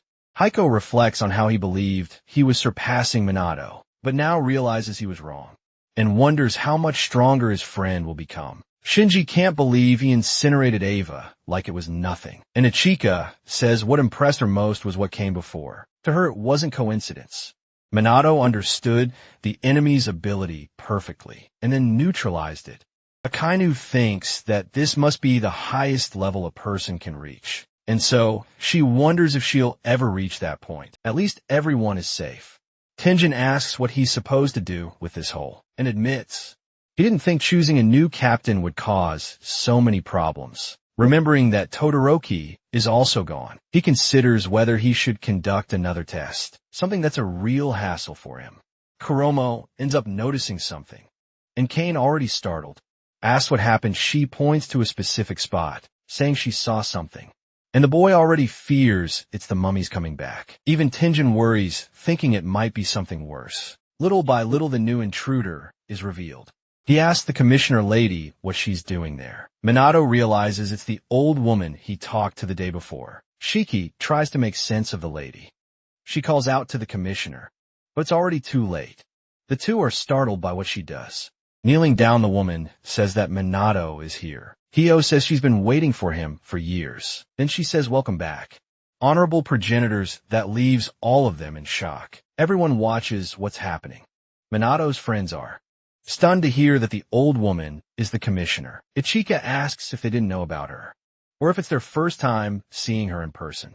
The master explains that Ao is one of the founders of the CPU and the highest-ranking official at the Japanese branch. But they only want to know why she's bowing to Minato. And Ichika sarcastically asks how she's supposed to know that. Meanwhile, Kanagi wants to understand why the lady he met in the Central Garden is bowing to him. The boy tells the others that she knows about them and asks if any of the progenitors recognize her. But none of them have any idea.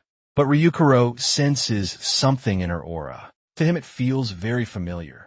Ryo asks if he doesn't remember her and says she's not surprised, since she's aged quite a bit since the last time they met. An idea comes to the lady's mind that might help him recognize her. She makes a hand gesture that already puts the boy on alert. In a strange stance, the woman calls out to Right Cairo and asks if he remembers the wiggle dance. That leaves the progenitors a bit confused, but something about it starts to make sense. Then their memory goes back to a not-so-distant past. Finally, they discover that this is Io. Melaz's face turns bright red like a tomato, while Raikiro asks to borrow the body for a minute. In control, the swordsman says he hasn't seen her in centuries, which leaves Minato's friends confused. Tenjin and Shiki scold the boy for the way he's speaking to the commissioner. Unaware of the threat, they seem to be enjoying the wiggle dance. Meanwhile, the other two plan a new captain test after helping Minato meet the founder. But Ao asked both of them to calm down. Meanwhile, Raikuro says he can't believe how much time has passed and that she's now an old lady. She says she remembers how the swordsman used to tease her. Yo says he hasn't changed one bit. So the video ends here. If you don't want to miss the next part, activate the notification bell and see you next time on Tab's channel.